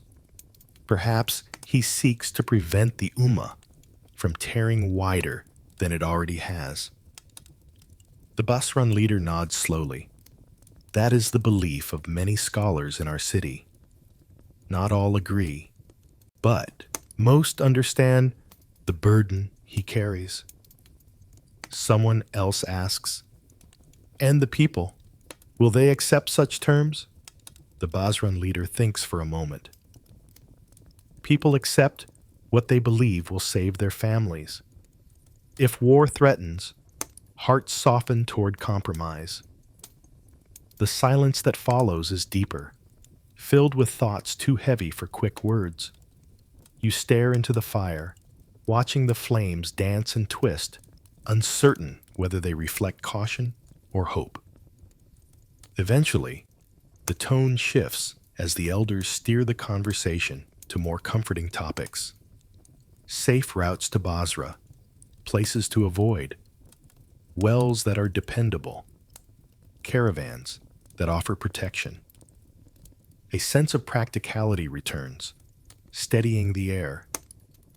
As the fires burn lower, families begin to settle for the night. Blankets are unfurled, children curled into their parents' arms, and the oasis settles into a calm hum of nighttime murmurs and crackling embers. Your father touches your shoulder gently. Tomorrow, he says, we travel with clearer hearts. Whatever awaits us in Basra, we will meet it together. You lie beneath the palms once more, listening to the soft rustle of fronds overhead. Somewhere beyond the dunes, Basra waits, the city of scholars, merchants, and cautious calm. And with the morning light will come the final stretch of your journey toward it. Dawn unfolds gently across the oasis, its pale light slipping between palm fronds and shimmering across the pool's still surface. The air is cool, washed clean by the calm of the night, and for a few precious moments, the world feels weightless. Travelers stir slowly, gathering blankets, securing packs, and bidding quiet farewells to the restful shelter that has carried them through one of the hardest days of the journey. Your father rolls up the last of your family's mats, tightening the rope around it with practiced efficiency. Your mother checks the water skins, ensuring they're filled to the brim. Your brother adjusts the strap across his shoulder, glancing toward the dunes with the restless energy of someone ready to move. And your heart beats with a mix of anticipation and quiet unease. Basra lies somewhere beyond the horizon, and today you will reach it. The caravan leader raises his hand, calling for everyone to gather. His voice carries the same firm steadiness that has guided you since Kufa. Today, he announces, we complete our journey. Stay close. Stay patient. The final stretch is long, but the road is kind. The words bring comfort, though everyone knows the desert is rarely kind. Still, the promise of nearing Basra fills the group with renewed energy. The caravan begins to move, weaving away from the oasis and back into the desert's vast openness. The morning air remains cool for a brief while, but as the sun climbs, its warmth spreads across your shoulders, growing heavier with every step. The dunes here are smaller and more spaced, the land beginning to flatten into wide, open stretches. The sand shifts from golden to a paler shade, and hardy shrubs dot the path more frequently. Here and there, birds glide low overhead, an encouraging sign that water and settlement are not far. Travelers begin to talk again, their voices brighter now. The Basran newcomers share stories of their city, its bustling markets, its winding canals fed by the Shat al-Arab, its scholars who gather in courtyards to debate law, poetry, and the wisdom of the early caliphs. Your mother listens with interest, her eyes softening at the thought of a place shaped more by knowledge than conflict. Your father, however, walks in thoughtful silence. You sense the weight of his concerns. What news Basra will reveal, what decisions await Hassan ibn Ali, and how these shifting currents might shape the future of your family. Around midday, the caravan stops briefly for rest. You sit beneath the shade of a large rock formation, sharing bread and dates. A breeze sweeps across the desert, bringing with it the faintest hint of moisture. Do you smell that? Your brother asks, lifting his head. You inhale deeply. Water, you say. And something else? Your mother smiles. Palm groves. When travel resumes, fatigue begins to creep back into your limbs, but the promise of nearing Basra pushes you onward. Hours later, the landscape begins to shift again. More greenery, patches of fertile soil, and the distant outline of structures rising beyond the haze. A low murmur sweeps through the caravan as anticipation builds. Travelers quicken their steps despite the lingering heat. Your heart begins to race. And then, just as the sun begins to dip behind the dunes, the view opens before you. Basra, a sprawling city touched by river light, anchored by tall date palms that sway in the late afternoon breeze. The faint glimmer of water reflects the sky. Minarets rise above the clustered rooftops. The distant hum of life reaches your ears. Voices, laughter, market calls, animals moving along well-worn roads. Relief washes through the caravan like a tide. Some travelers weep quietly. Others whisper prayers of gratitude. Your father places a steady hand on your back. We have arrived, he says softly. And now we learn what comes next. The path slopes gently downward toward the outskirts of Basra, where the gates wait open beneath the fading light. And with your next steps, you cross into a city that holds answers, tensions, and perhaps a turning point in the unfolding story of the Ummah. The gates of Basra rise before you. Broad wooden doors, reinforced with iron bands, standing open as if in welcome. Guards dressed in modest but well-kept attire observe the incoming caravan with sharp, attentive eyes. Their posture is calm, not tense like those in Kufa, and this small difference settles something in your chest. Though the city hums with energy, there is none of the frantic edge you left behind. As you step past the threshold, the world transforms. Basra greets you not with noise, but with texture. Streets that wind like gently curving lines, shaded walkways beneath woven canopies, and rows of date palms swaying overhead.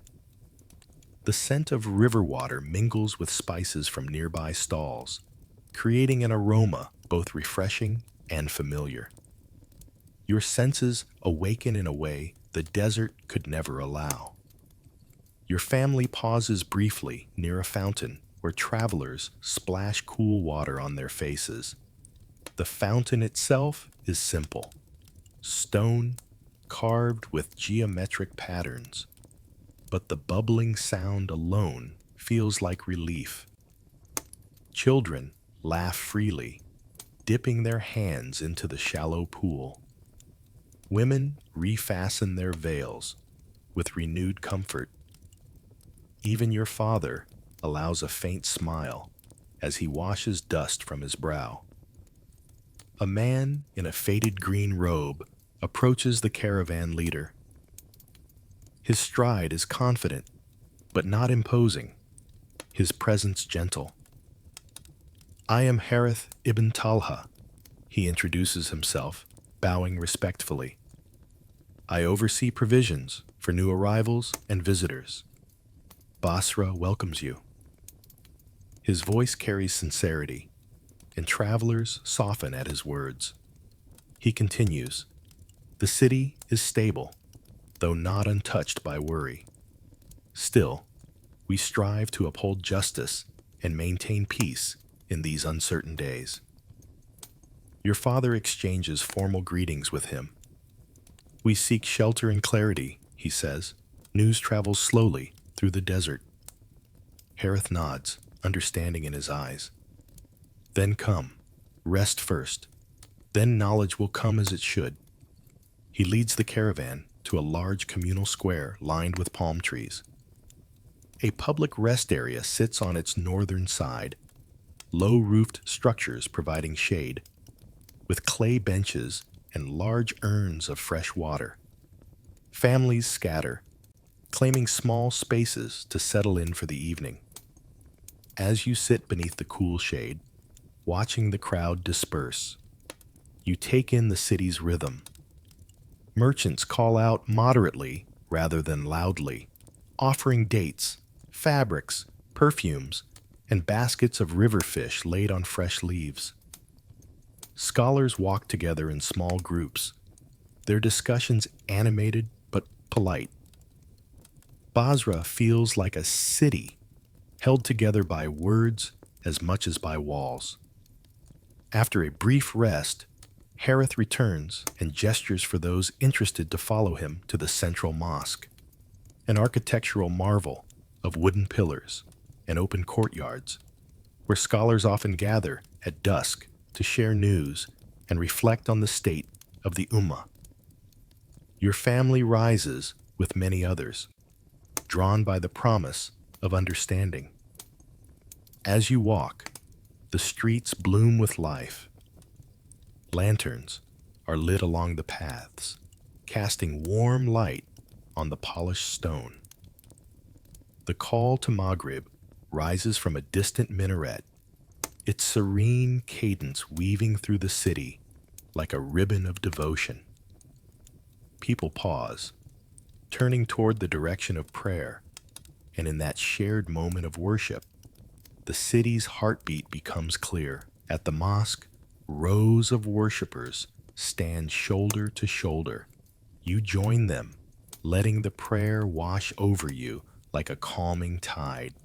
Each movement, each bow, each prostration centers your spirit after days of uncertainty. When the prayer concludes, people begin settling around the courtyard's outer edge. Scholars take their places, their faces lit by oil lamps. The hum of conversation grows as anticipation builds. Your father sits beside you, his expression thoughtful. "Listen carefully," he murmurs. "Basra will tell us what Kufa could not." You nod, your heart steady but alert. Soon, voices will rise, speaking truths, fears, and news from across the region. And among them, perhaps, you will hear more about Hassan ibn Ali and the unfolding destiny of the Ummah. The courtyard of the Basra Mosque fills gradually, each new arrival folding into the gathering with a respectful quiet.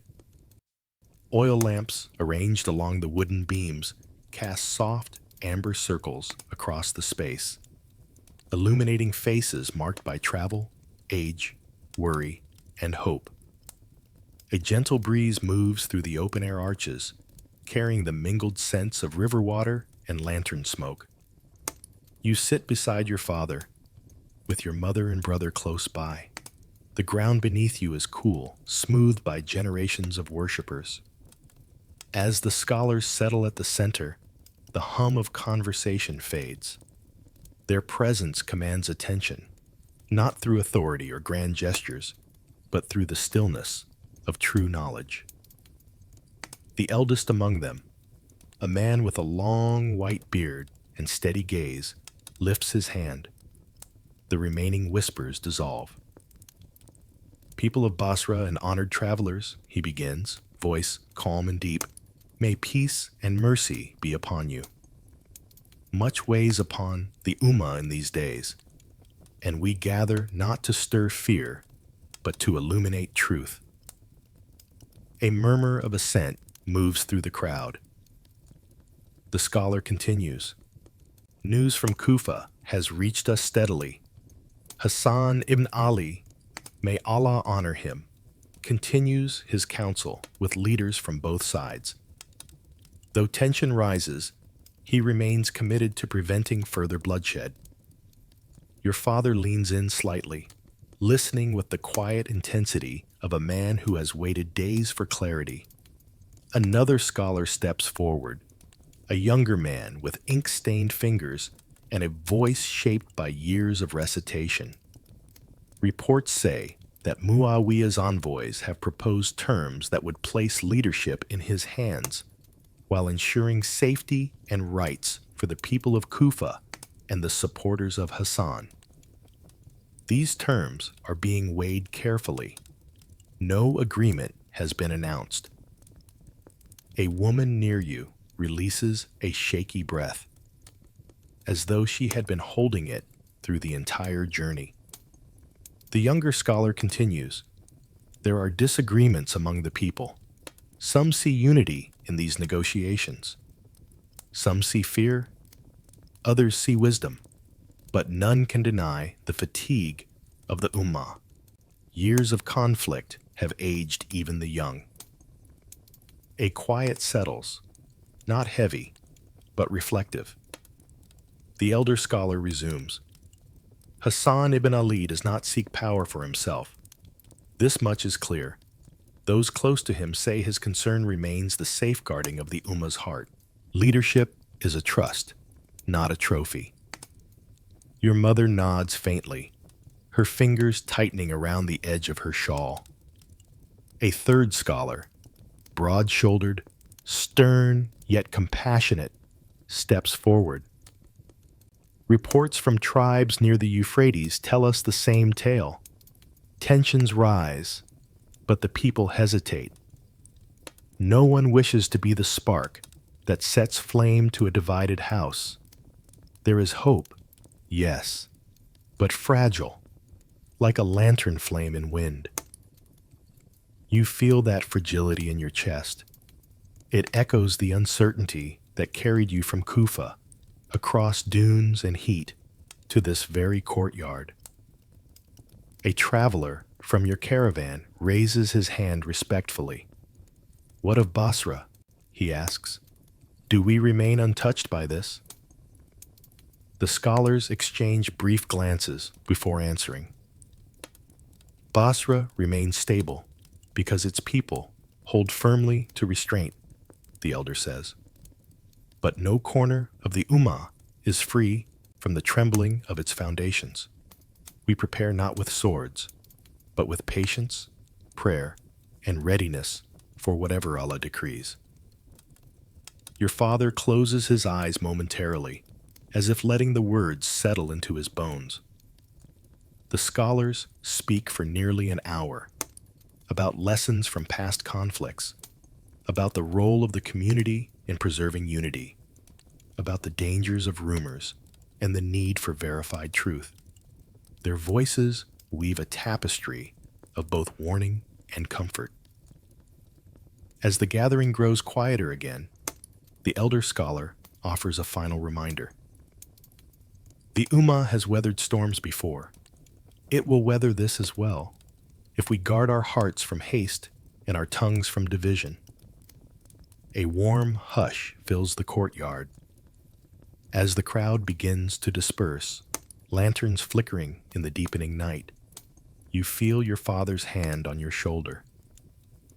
"Basra has given us clarity," he says softly, "but the days ahead will require us to choose how we carry that clarity." You nod, feeling a new weight, not heavy like fear, but solid like purpose. And you know the next step begins not with the city, but with the home you will soon find within it. The walk from the mosque to the quarter where travelers are housed is quiet, thoughtful. Lanterns hang from wooden beams overhead, their light casting long, rippling shadows across the stone path. Basra is settling into night, but it is not the restless night of Kufa. Here, the darkness feels calm, filled with soft laughter, drifting from distant market stalls, and the murmur of the river beyond the homes. You sense a rhythm to the place, an ease earned from years of steady trade and disciplined harmony.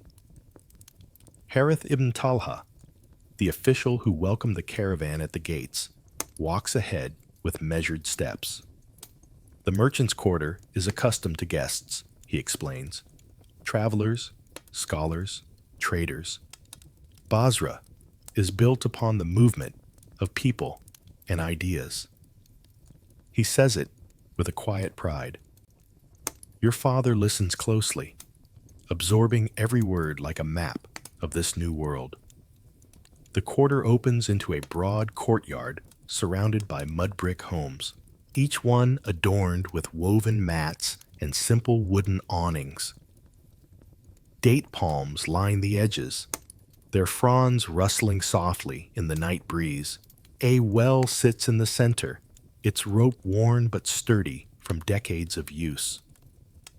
Families from the caravan spread out, claiming small areas along the shaded outer wall. Harith gestures to a modest space beneath an overhang. This area is yours for as long as you need it. Your mother thanks him with a respectful nod.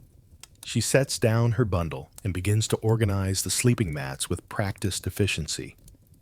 Your brother stretches his arms with relief, rotating his shoulders after the long walk. You kneel beside him, helping unroll the bedding while taking in the unfamiliar surroundings. Though simple, the place carries a warmth, something welcoming, something stable.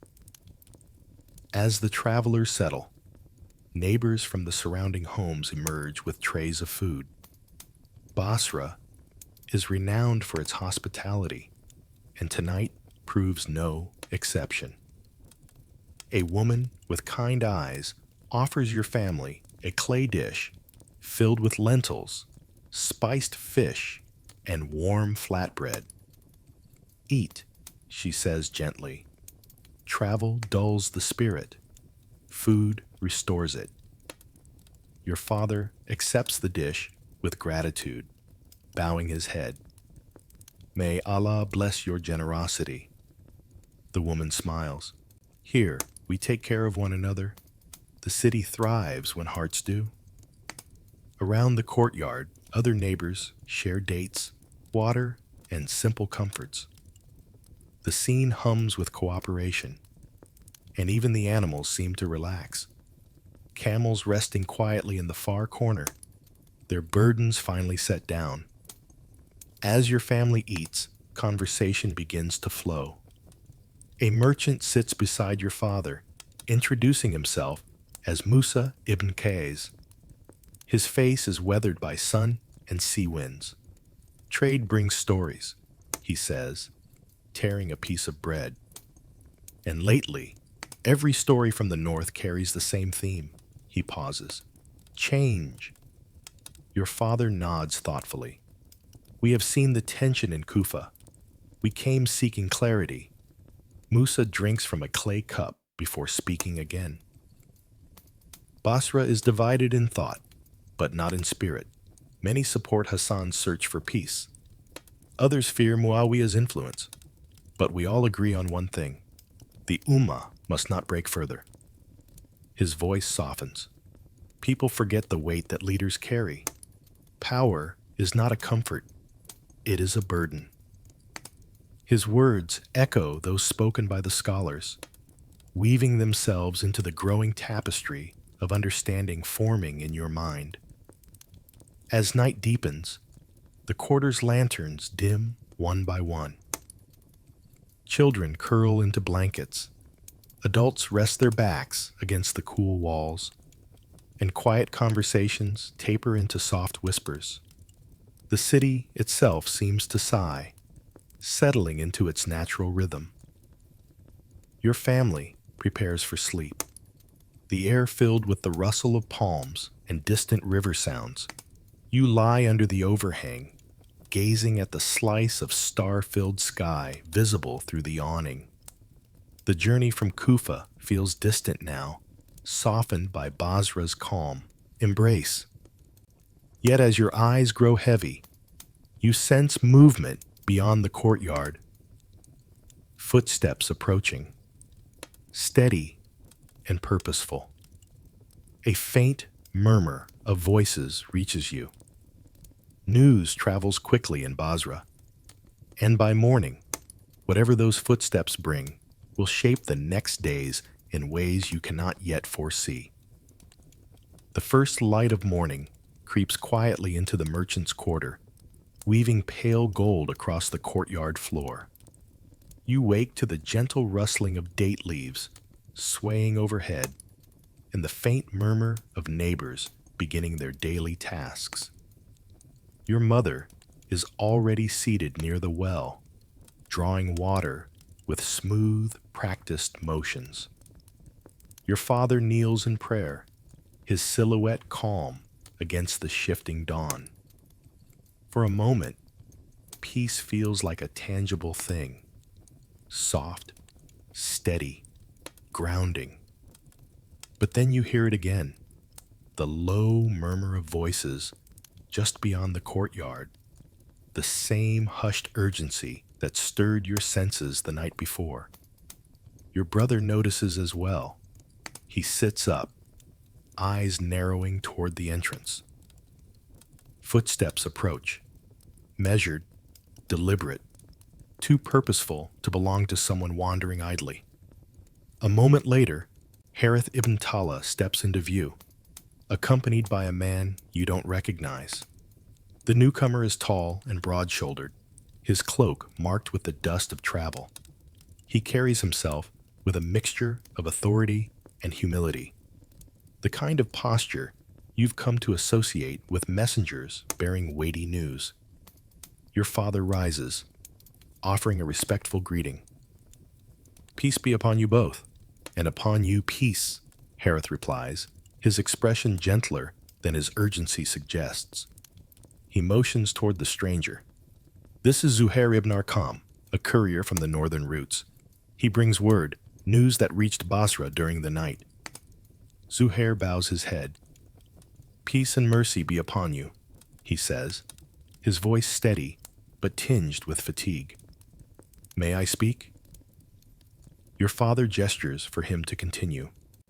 Other travelers gather nearby, sensing the gravity of the moment. Zuhair draws a breath. I bring updates regarding the negotiations between Hassan ibn Ali and Muawiyah. The situation is shifting. Envoys move swiftly now between the two camps, and it is said that both leaders are closer to agreement than before. A ripple moves through the group. Hope, anxiety, disbelief, all mingling in the morning air. Your mother asks gently, have the terms been shared? Only in part, Zuhair replies. Rumors say Hassan may step aside, but only with conditions. Conditions meant to preserve the unity of the Ummah and protect the people of Kufa. He pauses, allowing space for the weight of his words. He demands that no harm come to those who supported him, that justice remain rooted in the Quran and Sunnah, and that leadership after Muawiyah not be determined by force. Your father exhales sharply, more in astonishment than distress. These are wise conditions, he says, but will Muawiyah accept them? Zuhair's gaze shifts downward. It is unclear. Some say he will accept anything that brings peace. Others say he seeks authority without constraint. A traveler mutters under his breath. Then nothing has changed. But Zuhair lifts his hand calmly. Do not lose hope. I have traveled through many towns these past weeks, and everywhere, I find people weary of conflict, soldiers tired of marching, families tired of fleeing. Even commanders speak of peace more often than war. The courtyard falls into thoughtful silence. Your brother speaks up, his tone quieter than usual. And what of Kufa itself? Has fighting begun? Zuhair shakes his head. Not yet. But the city stands on uncertain ground. There is tension, yes, but the people hold their breath, waiting for Hassan's final decision. Your father nods slowly. Then this could be the turning point. Harith folds his arms, watching the travelers closely. Basra will remain a place of refuge for as long as needed. But understand, when leadership changes, the ripples will reach every city. Zuhair adds softly, and all of us must be ready. The morning deepens as the news settles in. The sunlight grows stronger, casting warm shapes across the courtyard. Travelers trade glances, some anxious, some relieved, some simply uncertain. Your father turns to you and your brother, his expression filled with solemn clarity. Today we listen, we observe, and we prepare our hearts for whatever path Allah unfolds. The breeze shifts, carrying the distant sound of markets awakening. Basra is alive, alert, waiting. And now, so are you. The sun climbs quickly over Basra, warming the clay walls and rooftops until the entire city glows with soft amber light. After the morning's news, your family decides to visit the nearby market, not for trade, but for understanding. Markets are the heartbeats of cities, your father often says. If you want to know how a people truly feel, listen not to their leaders, but to their vendors, their fishermen, their mothers buying bread for the day. So, after a simple breakfast, You join the gentle stream of townsfolk heading toward Basra's famous marketplace. The market unfolds before you like a living tapestry. Stalls line the shaded streets, their awnings fluttering in the rising breeze. Merchants call out their goods with practiced rhythm, dates still glistening with morning dew, baskets of fresh river fish, bolts of vibrant cloth from distant lands, jars of honey thick as amber. The aromas of spices, cinnamon, cardamom, cumin, drift like invisible trails guiding you deeper into the maze of sights and sounds. Your brother walks slightly ahead, eyes wide with curiosity. Your mother holds your younger sister's hand, occasionally stopping to admire local crafts. People greet you with warm nods and welcoming smiles. Basra carries a gentleness that feels different from Kufa, a calm confidence born from the steady pulse of trade and scholarship. Yet beneath the warmth, something else stirs. The market is alive, but its voices carry tension. Near the fishmonger's stalls, two men speak in hushed yet urgent tones. If Hassan accepts, this may be the end of the fitna, or the beginning of something else. Beside a spice vendor, a woman murmurs to her friend, "My brother sends letters. He says Muawiyah gathers strength, but he also says the people want peace. Even the soldiers are tired." Your father listens as he walks, absorbing every detail. His brow furrows not in fear, but in contemplation. At a stall, selling woven baskets, an elderly vendor approaches your family with a gentle smile. "Newcomers," he says knowingly. "I can tell. Your eyes look like those who have journeyed far." Your father nods respectfully. "We came seeking clarity." The old man chuckles softly. "Then you chose well. Markets speak truer than council halls." He leans closer, lowering his voice.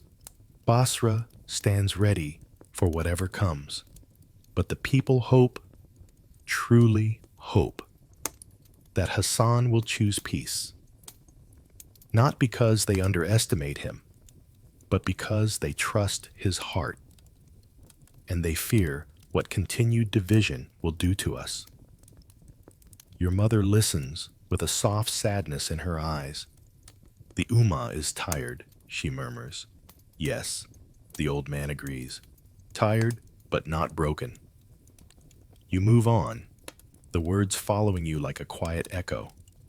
Farther ahead, a crowd gathers around a storyteller perched upon a wooden crate. His voice rises above the market's hum. And so, the negotiations continue, with every heart hanging in balance, for leadership shapes nations, but unity shapes futures.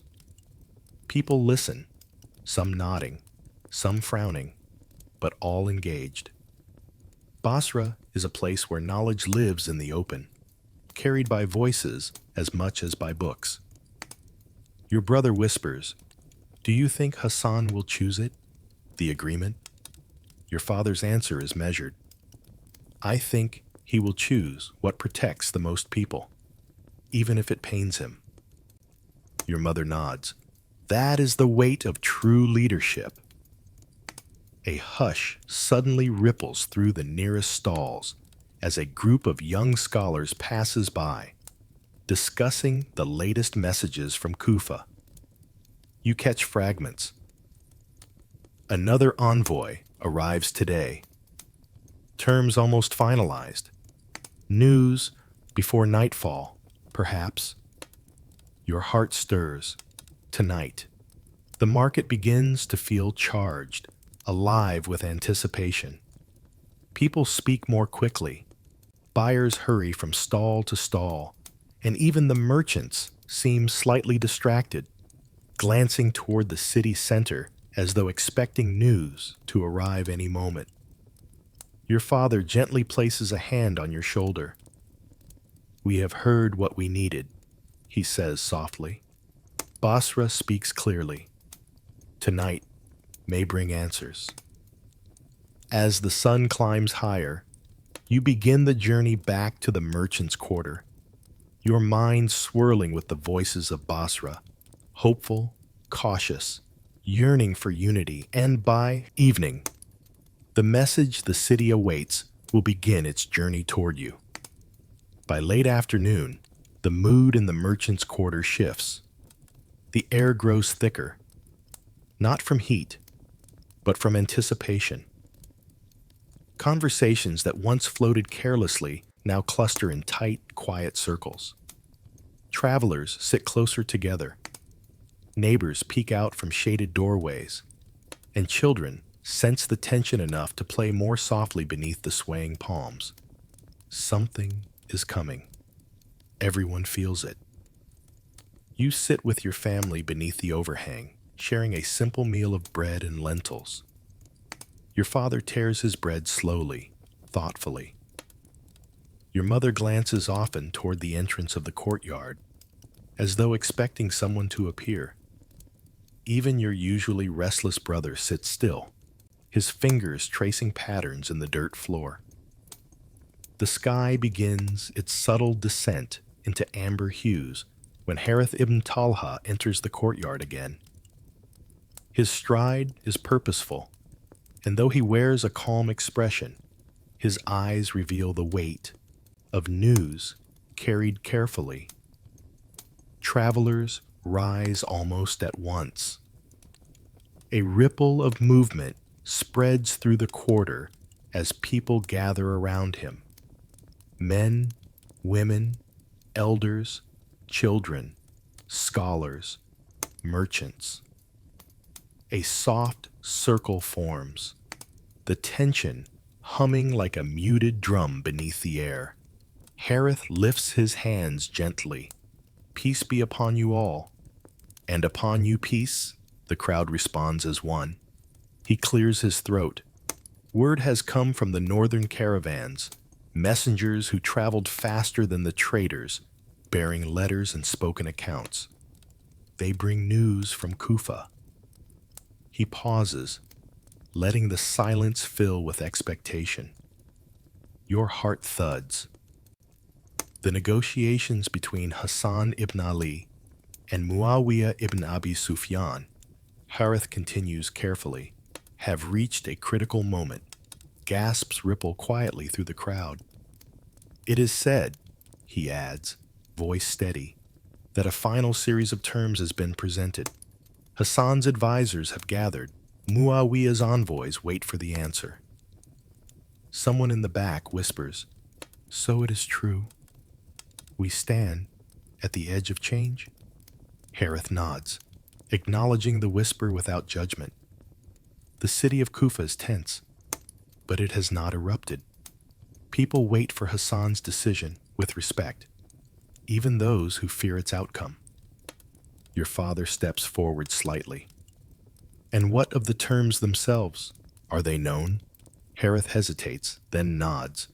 Some details have reached us. The courtyard leans in. Hassan's requirements are said to include protection of his supporters, cessation of hostilities, fair distribution of wealth, and adherence to the Quran and Sunnah in leadership. He also seeks assurances for the safety of the Prophet's family. A woman near you sighs in relief. These are noble conditions. Harith agrees. Yes, many in Basra believe they honor the dignity of the Ummah. But will Muawiyah agree? Another man asks. That, Harith says, his voice lower, is the question the world now waits to see. Answered. The group murmurs, voices overlapping in a wave of hope and concern. Harith raises a hand. There is more. The courtyard falls silent once again. A messenger is on his way to Basra, he says. By morning, we expect clearer news, perhaps even the result. Your breath catches. Morning. So soon. He concludes with a final reminder. Remain calm. Remain patient. Whatever path unfolds, let us face it with unity. as Hassan himself urges. The crowd slowly disperses, conversations buzzing softly like distant bees. Families huddle close, processing what they have heard. Your father turns to you, placing a hand on your shoulder. "We stand at the turning of history," he says gently. "Tonight, we pray. Tomorrow, we learn what direction Allah has written for this ummah." As evening deepens, lanterns flicker awake across the quarter. The stars blink into existence overhead. The city hums with restrained energy, as though holding its breath. Tonight is a night of waiting, and tomorrow the messenger will arrive. Night in Basra stretches long and heavy, as though the sky itself refuses to sleep. Lanterns glow along the walls of the merchants' quarter like watchful eyes, their light flickering with every shift of the breeze. You drift in and out of rest, your thoughts tangled in everything Harith revealed. Negotiations, terms, decisions that could change the fate of millions. At some point, you must have slept, because you wake with a start to the sound of hurried footsteps. Dawn has only just begun to paint the sky in pale silver, and already the quarter stirs with unusual urgency. Your mother is sitting upright, alert. Your father stands near the entrance, his posture straight, his gaze fixed beyond the courtyard.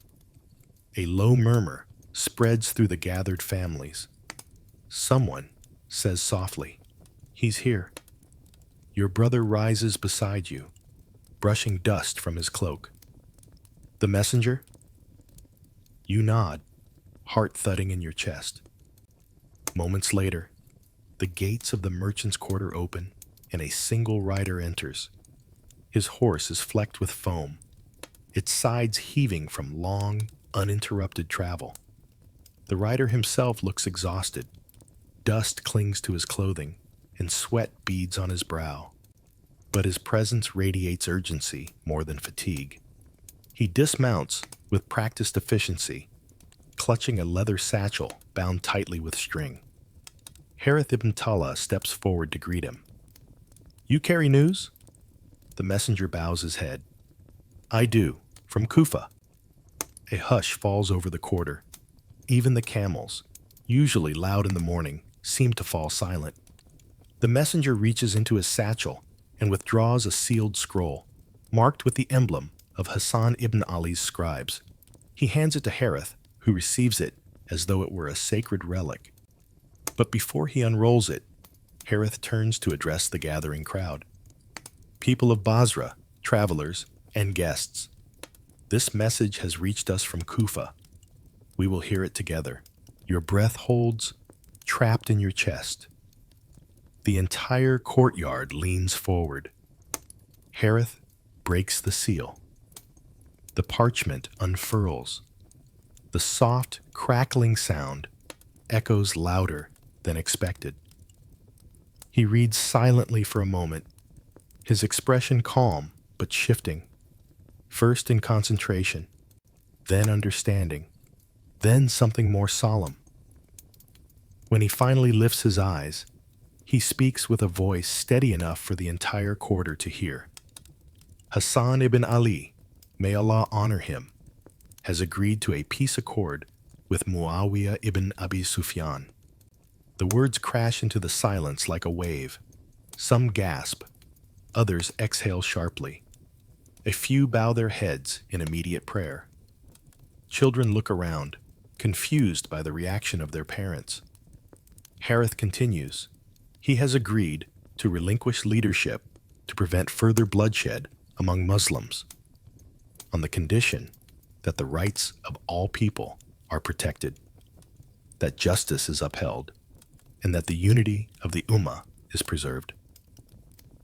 Your father closes his eyes, whispering, "Alhamdulillah."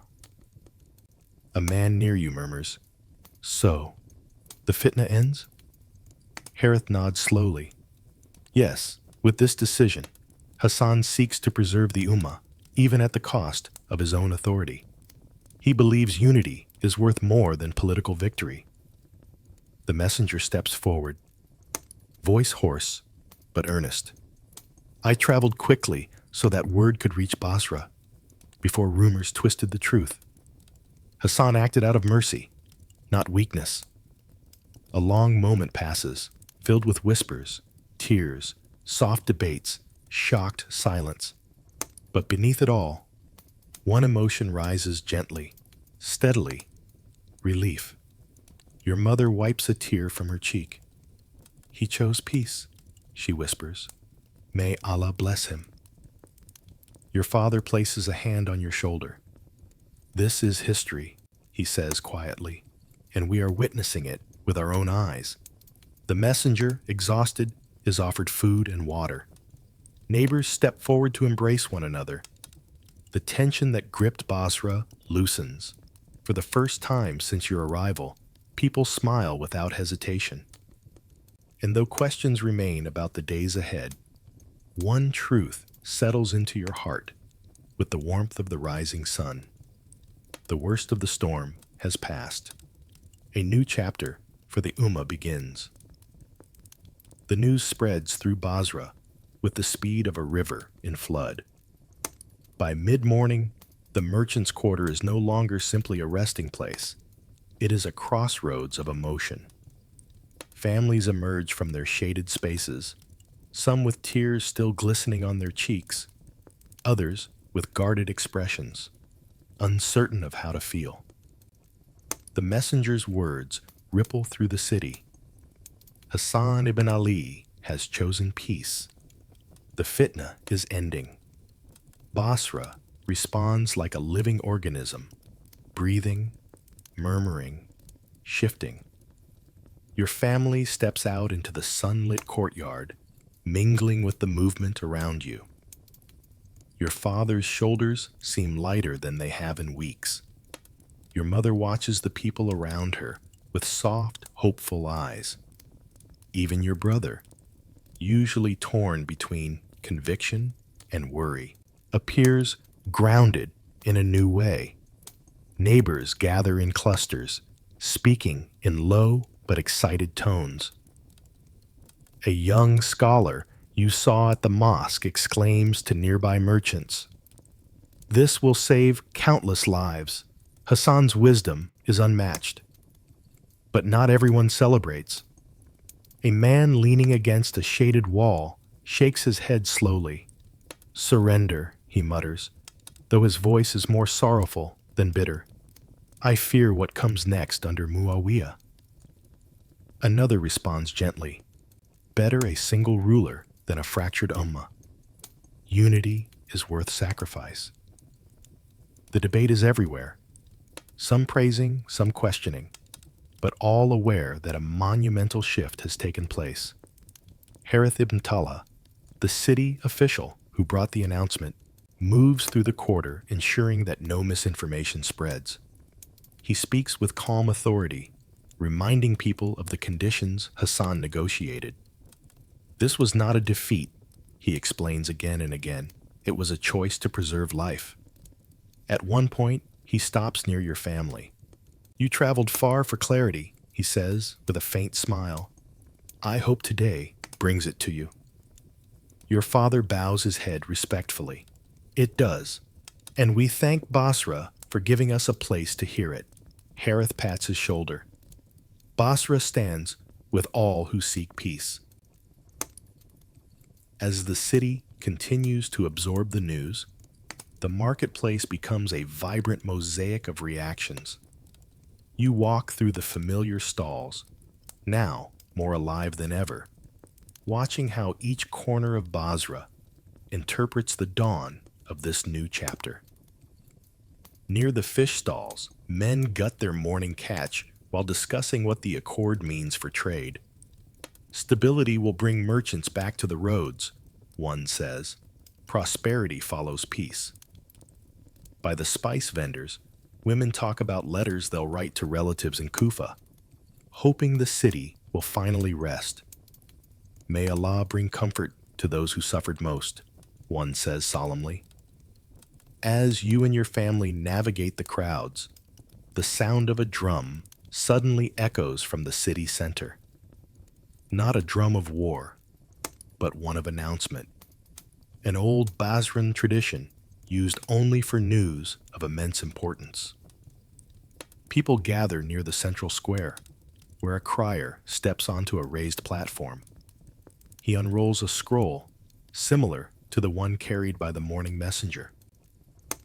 His voice is loud, clear, carrying over the city rooftops.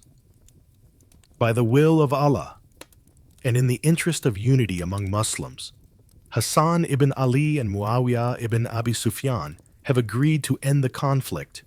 Hostilities will cease. The Ummah will stand under one leadership, with terms that preserve justice and protect the rights of all. The crowd reacts with a blend of gasps, prayers, and murmurs. A sense of historic gravity washes over everyone. As the crier steps down, your family stands quietly among the crowd. Your father's voice is low but resolute. What we do next, he says, is choose how we carry this moment. Peace must be protected, not just by leaders, but by hearts. Your mother places a hand over her heart. Then let us begin. Here. The day grows warm around you, filled with conversations, questions, and cautious celebrations. No one knows exactly what the future holds, but for the first time in a long while, the path ahead does not feel carved from fear. And as the sun reaches its zenith, a familiar thought settles into your mind. Your journey is far from over. But now, you walk it in a world newly stitched together by peace. As the sun begins its slow descent toward the horizon, Basra shifts into a rhythm you have not yet seen here. The vibrant chatter of morning has mellowed into something gentler, an exhale shared by thousands. The city feels lighter, as if a great weight has been lifted from its shoulders. Even the breeze moves differently, stirring the palm fronds with a softness that settles the dust of long-held unrest. Your family wanders back through the winding streets, not out of necessity, but out of an unspoken desire to witness how Basra transforms under the promise of peace. Shops remain open longer than usual, merchants lingering with smiles that come easily now. Children race through courtyards, their laughter ringing out without any edge of caution. For the first time in weeks, maybe months, the sound of worry does not cling to the air. Near the riverbanks, you find a group of fishermen preparing their nets. Their conversation, carried on the warm breeze, is full of cautious optimism. A single ruler means fewer checkpoints on the trade routes, one says, tightening a knot. Less fear for our families, adds another. Maybe more ships from Persia will return. An older man chuckles. May Allah let the tides favor us again. Their words ripple like the water at their feet. Hopeful, steadying. Your father stands with his hands clasped behind his back, watching them with quiet satisfaction. This is what stability looks like, he murmurs, a city that moves forward, even slowly, when it no longer fears tomorrow. Your mother inhales deeply, savoring the river breeze. It feels like a prayer answered, she says softly. As the sky deepens into hues of orange and crimson, lanterns begin to appear in windows. You follow the glow to a small square where families have gathered. Someone passes out cups of sweet tea. Another hands dates around the circle. Strangers greet each other with warmth, as if the day has turned neighbors into kin. Your family joins them, accepting the offered hospitality. A gentle voice begins reciting poetry, verses celebrating unity, mercy, and the power of choosing peace over pride. The crowd falls silent, drawn into the melody of words woven with sincerity and longing. Even your brother, who often wears his emotions like armor, listens with softened eyes. When the poem ends, a woman in the crowd speaks. "My brother fought in the early years of the Fitna," she says quietly. "He wanted justice, but I think he would be grateful to see this day. A day when swords rest." Many nod, sharing her sentiment. A man beside her adds, "Hassan's decision will be debated for years. But today, families will sleep without fear. That is no small thing." Your father offers a gentle smile. History tests leaders in ways we may never understand, but Allah knows their hearts. The gathering continues as twilight deepens. Children chase fireflies. Elders share stories of the Prophet's companions and the many times unity saved the fledgling Ummah. The warmth between people feels woven from relief, gratitude, and the shared understanding that times of division wound communities deeply. But healing begins with moments like these. Eventually, your family begins walking back toward the merchant's quarter. The night is cool, and stars shimmer above Basra like scattered pearls. Lamps glow in doorways, casting soft halos over the sandy streets. You feel a steadiness in your step, a newfound calm settling in your chest. "Tomorrow," your father says quietly as the quarter comes into view, "the world will begin to adjust to this new reality. But tonight, we give thanks." Your mother nods, "And we pray for Hassan, who bore the burden of this choice." As you settle onto your mat beneath the awning, the city around you murmurs with peace.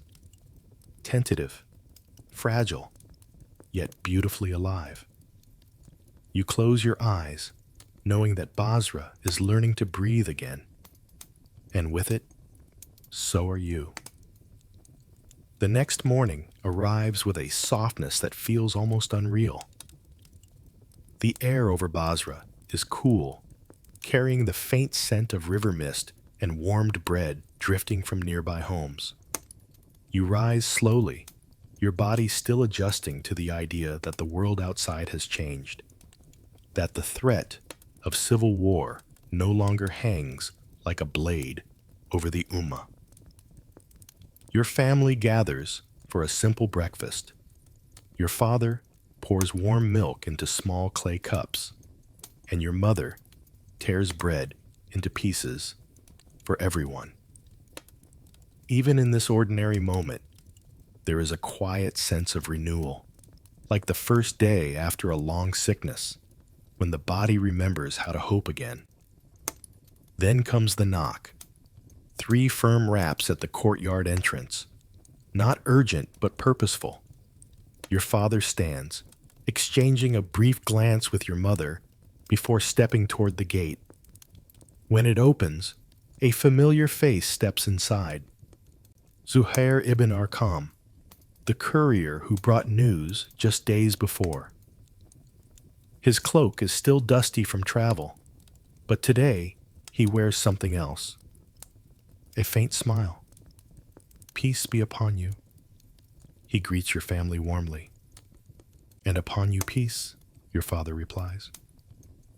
"What brings you to Basra so soon?" Zuhair raises a small leather pouch. "A letter," he says, "from Kufa." Your heartbeat quickens. "For us?" your father asks, genuinely surprised. "For the travelers who left seeking clarity," Zuhair says, nodding toward your family. Your neighbors in Kufa worried when the streets grew tense, and when word reached them that many families had fled south. They asked the scribes to send messages wherever those travelers might settle. He offers the pouch.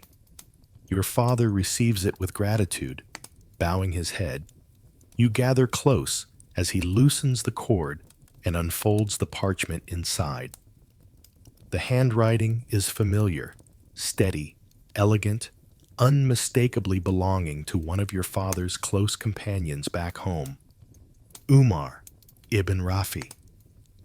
Your father reads aloud, "To my beloved brother and his family, Kufa has changed in ways we never imagined." After Hassan's agreement was announced, the city did not erupt. It sighed. Some wept, others argued, many prayed. But most of all, the fear eased. Yes, there are those who feel wounded, but we now walk streets no longer bracing for war. Return when you feel ready. Know that your home remains your home, and that this ummah still breathes as one.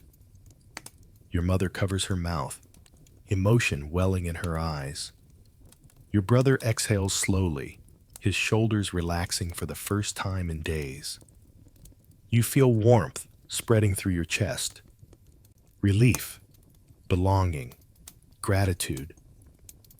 Zuhair watches your family's reactions with a gentle patience. Many such letters were sent, he explains. Kufa is healing, slowly, yes, but truly. Your father folds the parchment with great care. May Allah reward you for bringing this to us. Zuhair nods. You will not be the only ones deciding your next steps. Some families prepare to return north. Others plan to stay in Basra until they feel the time is right. Both choices carry blessing, so long as they are made with wisdom. Your father looks thoughtful. We will discuss our plans as a family. Zuhair smiles softly. Then may Allah guide your hearts. With that, he takes his leave. The courtyard grows silent as his footsteps fade, leaving only the rustle of palms and the early morning chatter of the city. Your father sits beside your mother, placing the letter between them. What do you think? She asks quietly. He gazes at the parchment, then at each of you. I think Kufa calls to us, he admits. But I also think we should not rush. Let the dust of change settle a little more. We have found safety here. Let us use it to reflect. Your mother nods. We will decide together. Your brother turns to you, eyes thoughtful. Whatever we choose, he says, we face it as a family. And the Ummah faces its future with a hope it didn't have before. You look toward the brightening sky. A new day spreads across Basra, not perfect, not certain, but peaceful. And the letter from Kufa lies between you. A reminder that even in divided times, hearts can still reach across distance to pull one another home. The late morning sun hangs warm above Basra, its rays filtering gently through the canopy of date palms as your family walks toward a quieter part of the merchant's quarter. The letter from Kufa has settled into each of your hearts differently, comforting, stirring, and raising questions that linger like dust motes in sunlight. Your father, thoughtful and deliberate, suggests that the family sit together away from the noise of the market. Decisions made in haste, he reminds you, rarely carry the blessing of clarity. You find a small shaded grove near the riverbank, where the palm trees arch gracefully overhead and cast drifting shadows across the soft, sandy ground. The water whispers nearby, its steady rhythm grounding the moment. Your mother spreads a simple woven mat, and the family sits in a loose circle. For a moment, The air holds nothing but the sound of wind threading through the leaves. Your father unfolds the letter again, smoothing its creased edges. Umar writes that Kufa is calmer than when we left, he begins. He says families are returning to the markets. Children play again in the streets. The fear has lessened. He pauses, letting the words settle. And he invites us home. Your brother shifts slightly. I miss it, he admits quietly. Our neighbors, our courtyard, the sound of the river. But things are still changing. How do we know it's truly safe? What if tensions rise again? Muawiyah has not even entered Kufa yet. Your mother nods, acknowledging his concern. Kufa has known turbulence before, she says gently, and survived it. But we must consider all angles.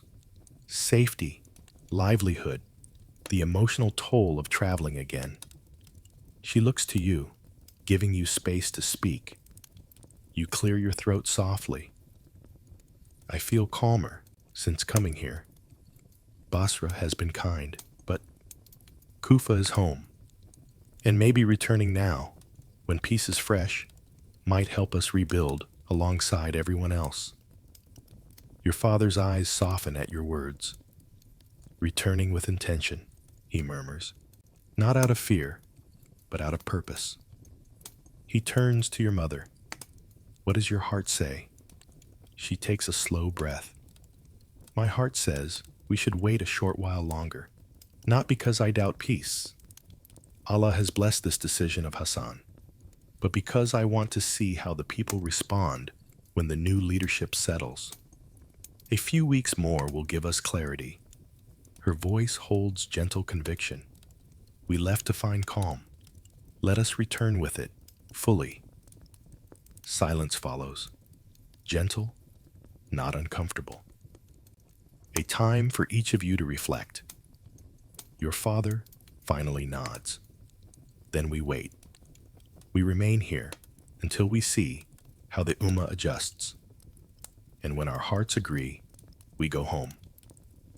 Relief spreads through the circle, not because the decision is final, but because it is shared. Just then, footsteps approach. A familiar voice calls from behind the date palms. Assalamu alaikum. It is Musa ibn Qais, the merchant you met days earlier. He carries a small basket brimming with fresh dates. I thought you might enjoy these, he says, offering the basket with a warm smile. Basra's harvest has begun. Your father accepts them gratefully. You honor us. Sit, please. Musa settles beside you, glancing at the letter still resting on your father's knee. News from home? He asks gently. Your father explains your family's conversation, the pull of Kufa, and the decision to wait a little longer. Musa nods with understanding. A wise choice. Transition is delicate. Basra will shelter you until you feel ready. And when you return, you will do so with hearts steady and unburdened. He breaks a date in half. Peace is not just an announcement, it is a process. You savor the sweetness of the date, richer than you expect. Perhaps everything tastes different in times of hope. The breeze shifts, carrying the scent of the river and distant market spices. Musa rises after a while, offering a parting smile. Whatever you choose, he says, Allah has written your path with mercy. As he walks away, your family remains beneath the palms, absorbing the calm. The decision to wait feels right, as if the grove itself affirms your choice with every rustle of its leaves. And as you rise to return to the quarter, you sense that Basra still has lessons for you before the journey home begins. The following days in Basra unfold with a steady, contemplative rhythm. Your family keeps to its decision to to wait a little longer before returning to Kufa. And in that time, the city seems determined to show you the fullness of its character. Word spreads that several respected scholars are holding open gatherings near the central mosque, sessions meant to guide the community through the transition into peace. Your father, always eager to anchor life in knowledge, suggests attending. Understanding strengthens patience, he reminds you, as the four of you walk beneath the mid-morning sun, and patience strengthens every choice that follows. Basra's central mosque is already alive with quiet energy when you arrive. Men sit in wide semicircles beneath the portico's shade. Women and children gather along the outer courtyards, and elderly scholars, some with long white beards, others with faces lined by years of teaching, prepare their scrolls and cushions. The air hums with respect. No one speaks loudly. It is as though the city understands that knowledge carries its own sacred gravity. Your family settles near a pillar, close enough to hear clearly, but far enough to observe the crowd. A scholar named Sheikh Abdul Rahman begins the first lecture. His voice is rich and calm, carrying the cadence of someone who has lived through many storms. Brothers and sisters, he begins, peace is not simply the absence of conflict. It is a responsibility. It requires wisdom, restraint, forgiveness, and the courage to build where destruction once threatened. People nod thoughtfully. Even children sit still. He continues, Hassan ibn Ali chose unity over pride. This is not the decision of someone weak, but of someone who understands the weight of the Ummah. Look back to the companions of the Prophet, peace be upon him. Some choices they made were not easy, yet they preserved us. So too does this moment. Your father listens with rapt attention, his expression one of deep gratitude. Your mother's eyes soften, and your brother leans forward, absorbing every word with the seriousness of a scholar in training. Another teacher takes the floor, Ustad Hamid, known for guiding the younger generations. His tone is gentle, but piercing. Some hearts are troubled by this agreement, he says. That is natural. Change can sting before it soothes. But remember, Allah sees what we cannot. A leader who chooses to prevent bloodshed walks in the footsteps of the messenger, who always preferred peace when it protected lives. He glances over the audience, letting the idea sink in before adding, your role now is to rebuild trust, to act with kindness, to speak with mercy. Division does not end on parchment. It ends in our behavior. Your mother nods subtly, as though the words echo what she already believes. Later, a younger scholar, a traveler like yourselves, shares his perspective. I came from Medina, he says, and there too, people were uncertain when news first arrived. But when they learned the details, most saw truth in Hassan's intentions. A leader who can surrender power for unity is a leader to be honored. The gathering lasts for hours. Questions are asked and answered. Recitations are shared. People discuss practical steps for easing tensions within neighborhoods. Your family absorbs each moment like nourishment. By the time the sun begins its descent, casting long shadows across the courtyard, the lectures conclude. Groups linger, continuing discussions in small clusters. Your father stands slowly, stretching his legs. This, he says, is why we stayed. Wisdom grows in places where hearts gather to learn. As you walk back toward the merchant's quarter, the city feels even more peaceful than before. its calm now grounded not just in relief, but in understanding. Your brother walks beside you, his voice quietly thoughtful. I think I'm beginning to see why Hassan chose what he did, he says, not just in reason, but in spirit. Your mother smiles at him. That is the gift of knowledge. And in the soft glow of the afternoon, you realize something. Basra is not just sheltering you, it is preparing you. The next steps of your journey will be shaped by the wisdom gathered here. The days that follow unfold with a peaceful steadiness, each one carrying your family closer to a decision that now feels inevitable. Basra has offered refuge, wisdom, and clarity. But the letter from Kufa and the lessons from the scholars have planted a quiet longing within each of you. A longing for home, not the tense, uncertain Kufa you left behind, but the city renewed by peace, ready to heal, ready to welcome its people back. One morning, as the sun paints soft gold across the merchant's quarter, your father gathers the family.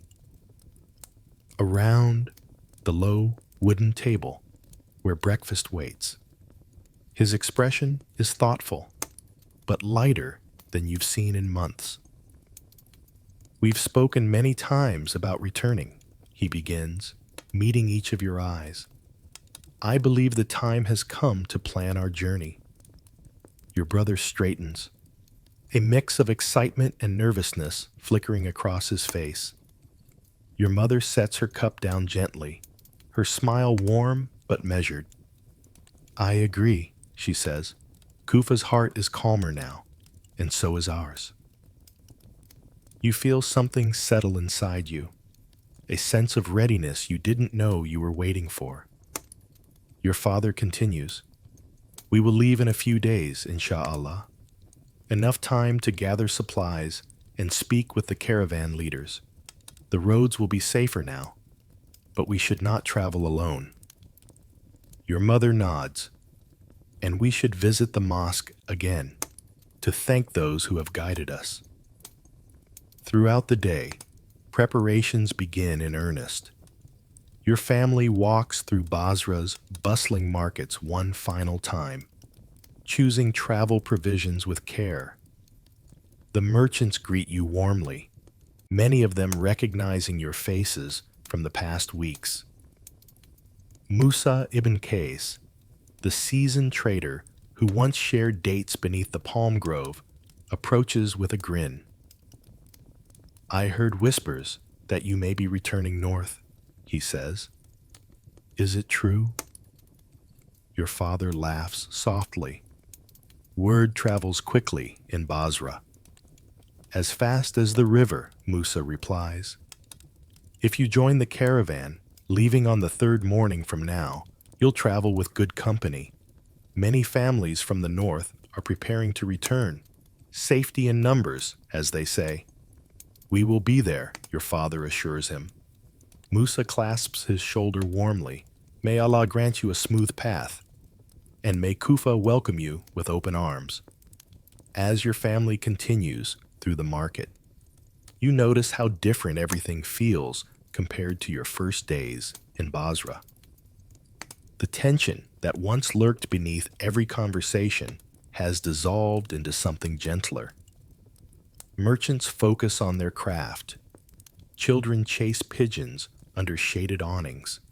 Scholars linger near the mosque's steps, discussing scripture and community renewal. The city exudes the quiet confidence of a place that has endured hardship and chosen to rise from it. Later, in the cool shade of the mosque courtyard, your family offers prayers of gratitude. You silently reflect on your journey, the fear that once clung to your heart, the uncertainty that guided every step southward, the unexpected peace you found in Basra. Each moment feels like a stepping stone, leading you closer to the person you are becoming. Outside the mosque, Harith ibn Talha approaches. His steady presence has been a reassuring thread throughout your time here. Word has reached me that you plan to return to Kufa, he says, with a respectful nod. Yes, your father replies. We leave soon. Harith smiles. Your patience honored you, and when you return, remember what you learned here. Peace must be carried, not just awaited. Your mother bows her head. We will. As the sun dips low, your family returns to the merchant's quarter for your final evenings in Basra. Lanterns glow warmly, casting soft shadows across familiar walls. You sit beneath the awning where countless conversations were shared, watching the stars slip into the sky one by one. Home awaits. The roads ahead may still hold uncertainty, but your hearts are no longer burdened by fear. You are ready. The morning of departure arrives quietly, as though Basra itself wishes not to disturb the peace that has settled over your family.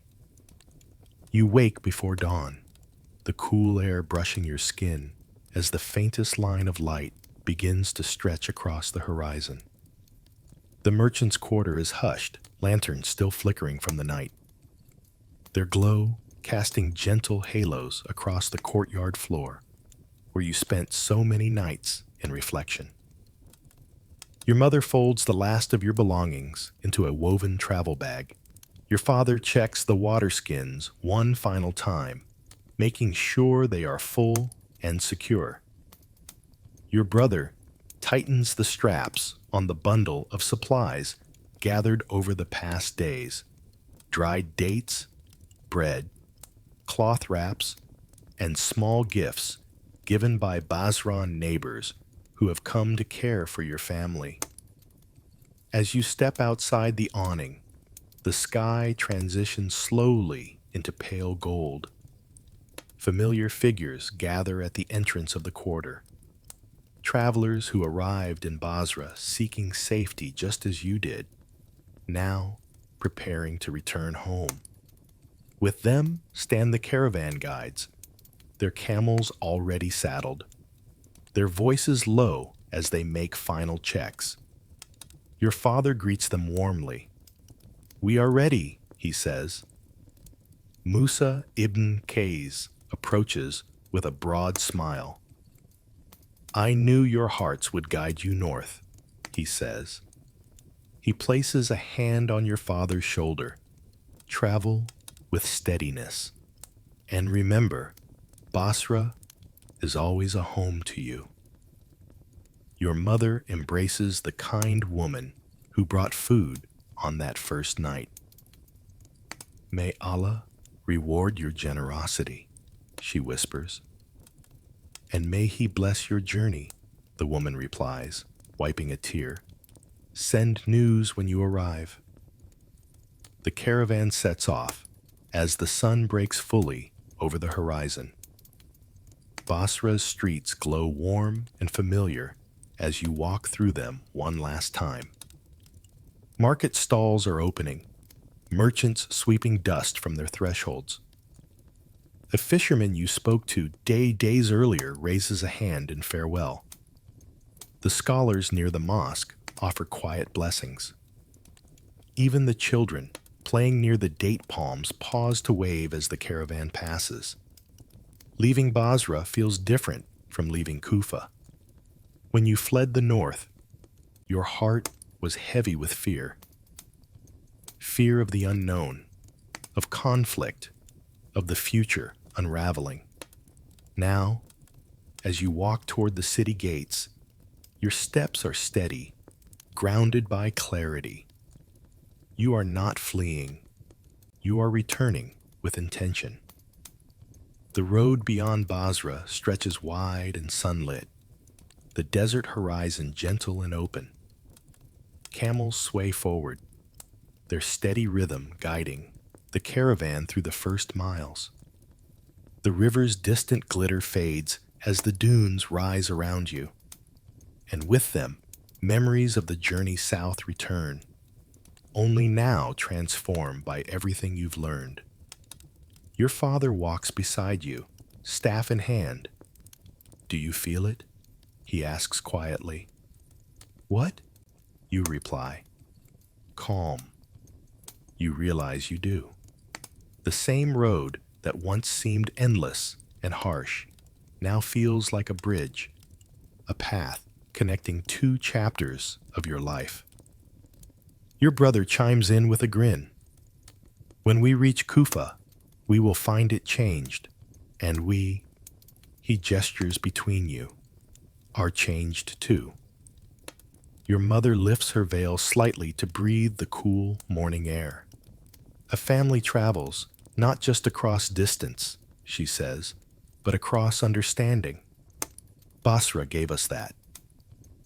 Hours pass as the caravan moves steadily through the landscape. Occasionally, someone begins a verse from the Quran, and the voices around you join in like threads weaving a single cloth. Stories are exchanged, laughter shared softly, and the steady clop of hooves forms a rhythmic heartbeat for the journey home. As afternoon light shifts into amber, your father points toward the horizon. Within days, he says, we will see the outskirts of Kufa. The thought fills you with something that feels like warmth and anticipation blended together. The sun begins to lower, casting long shadows across the road. The caravan prepares to make camp for the night. As you help unpack the supplies, you glance back the way you came. Basra is no longer in sight, but its memory lingers. Gentle, grounding, luminous. Ahead lies Kufa. Ahead lies home. And with the Ummah entering a new era of unity, you walk toward the future with a peaceful heart.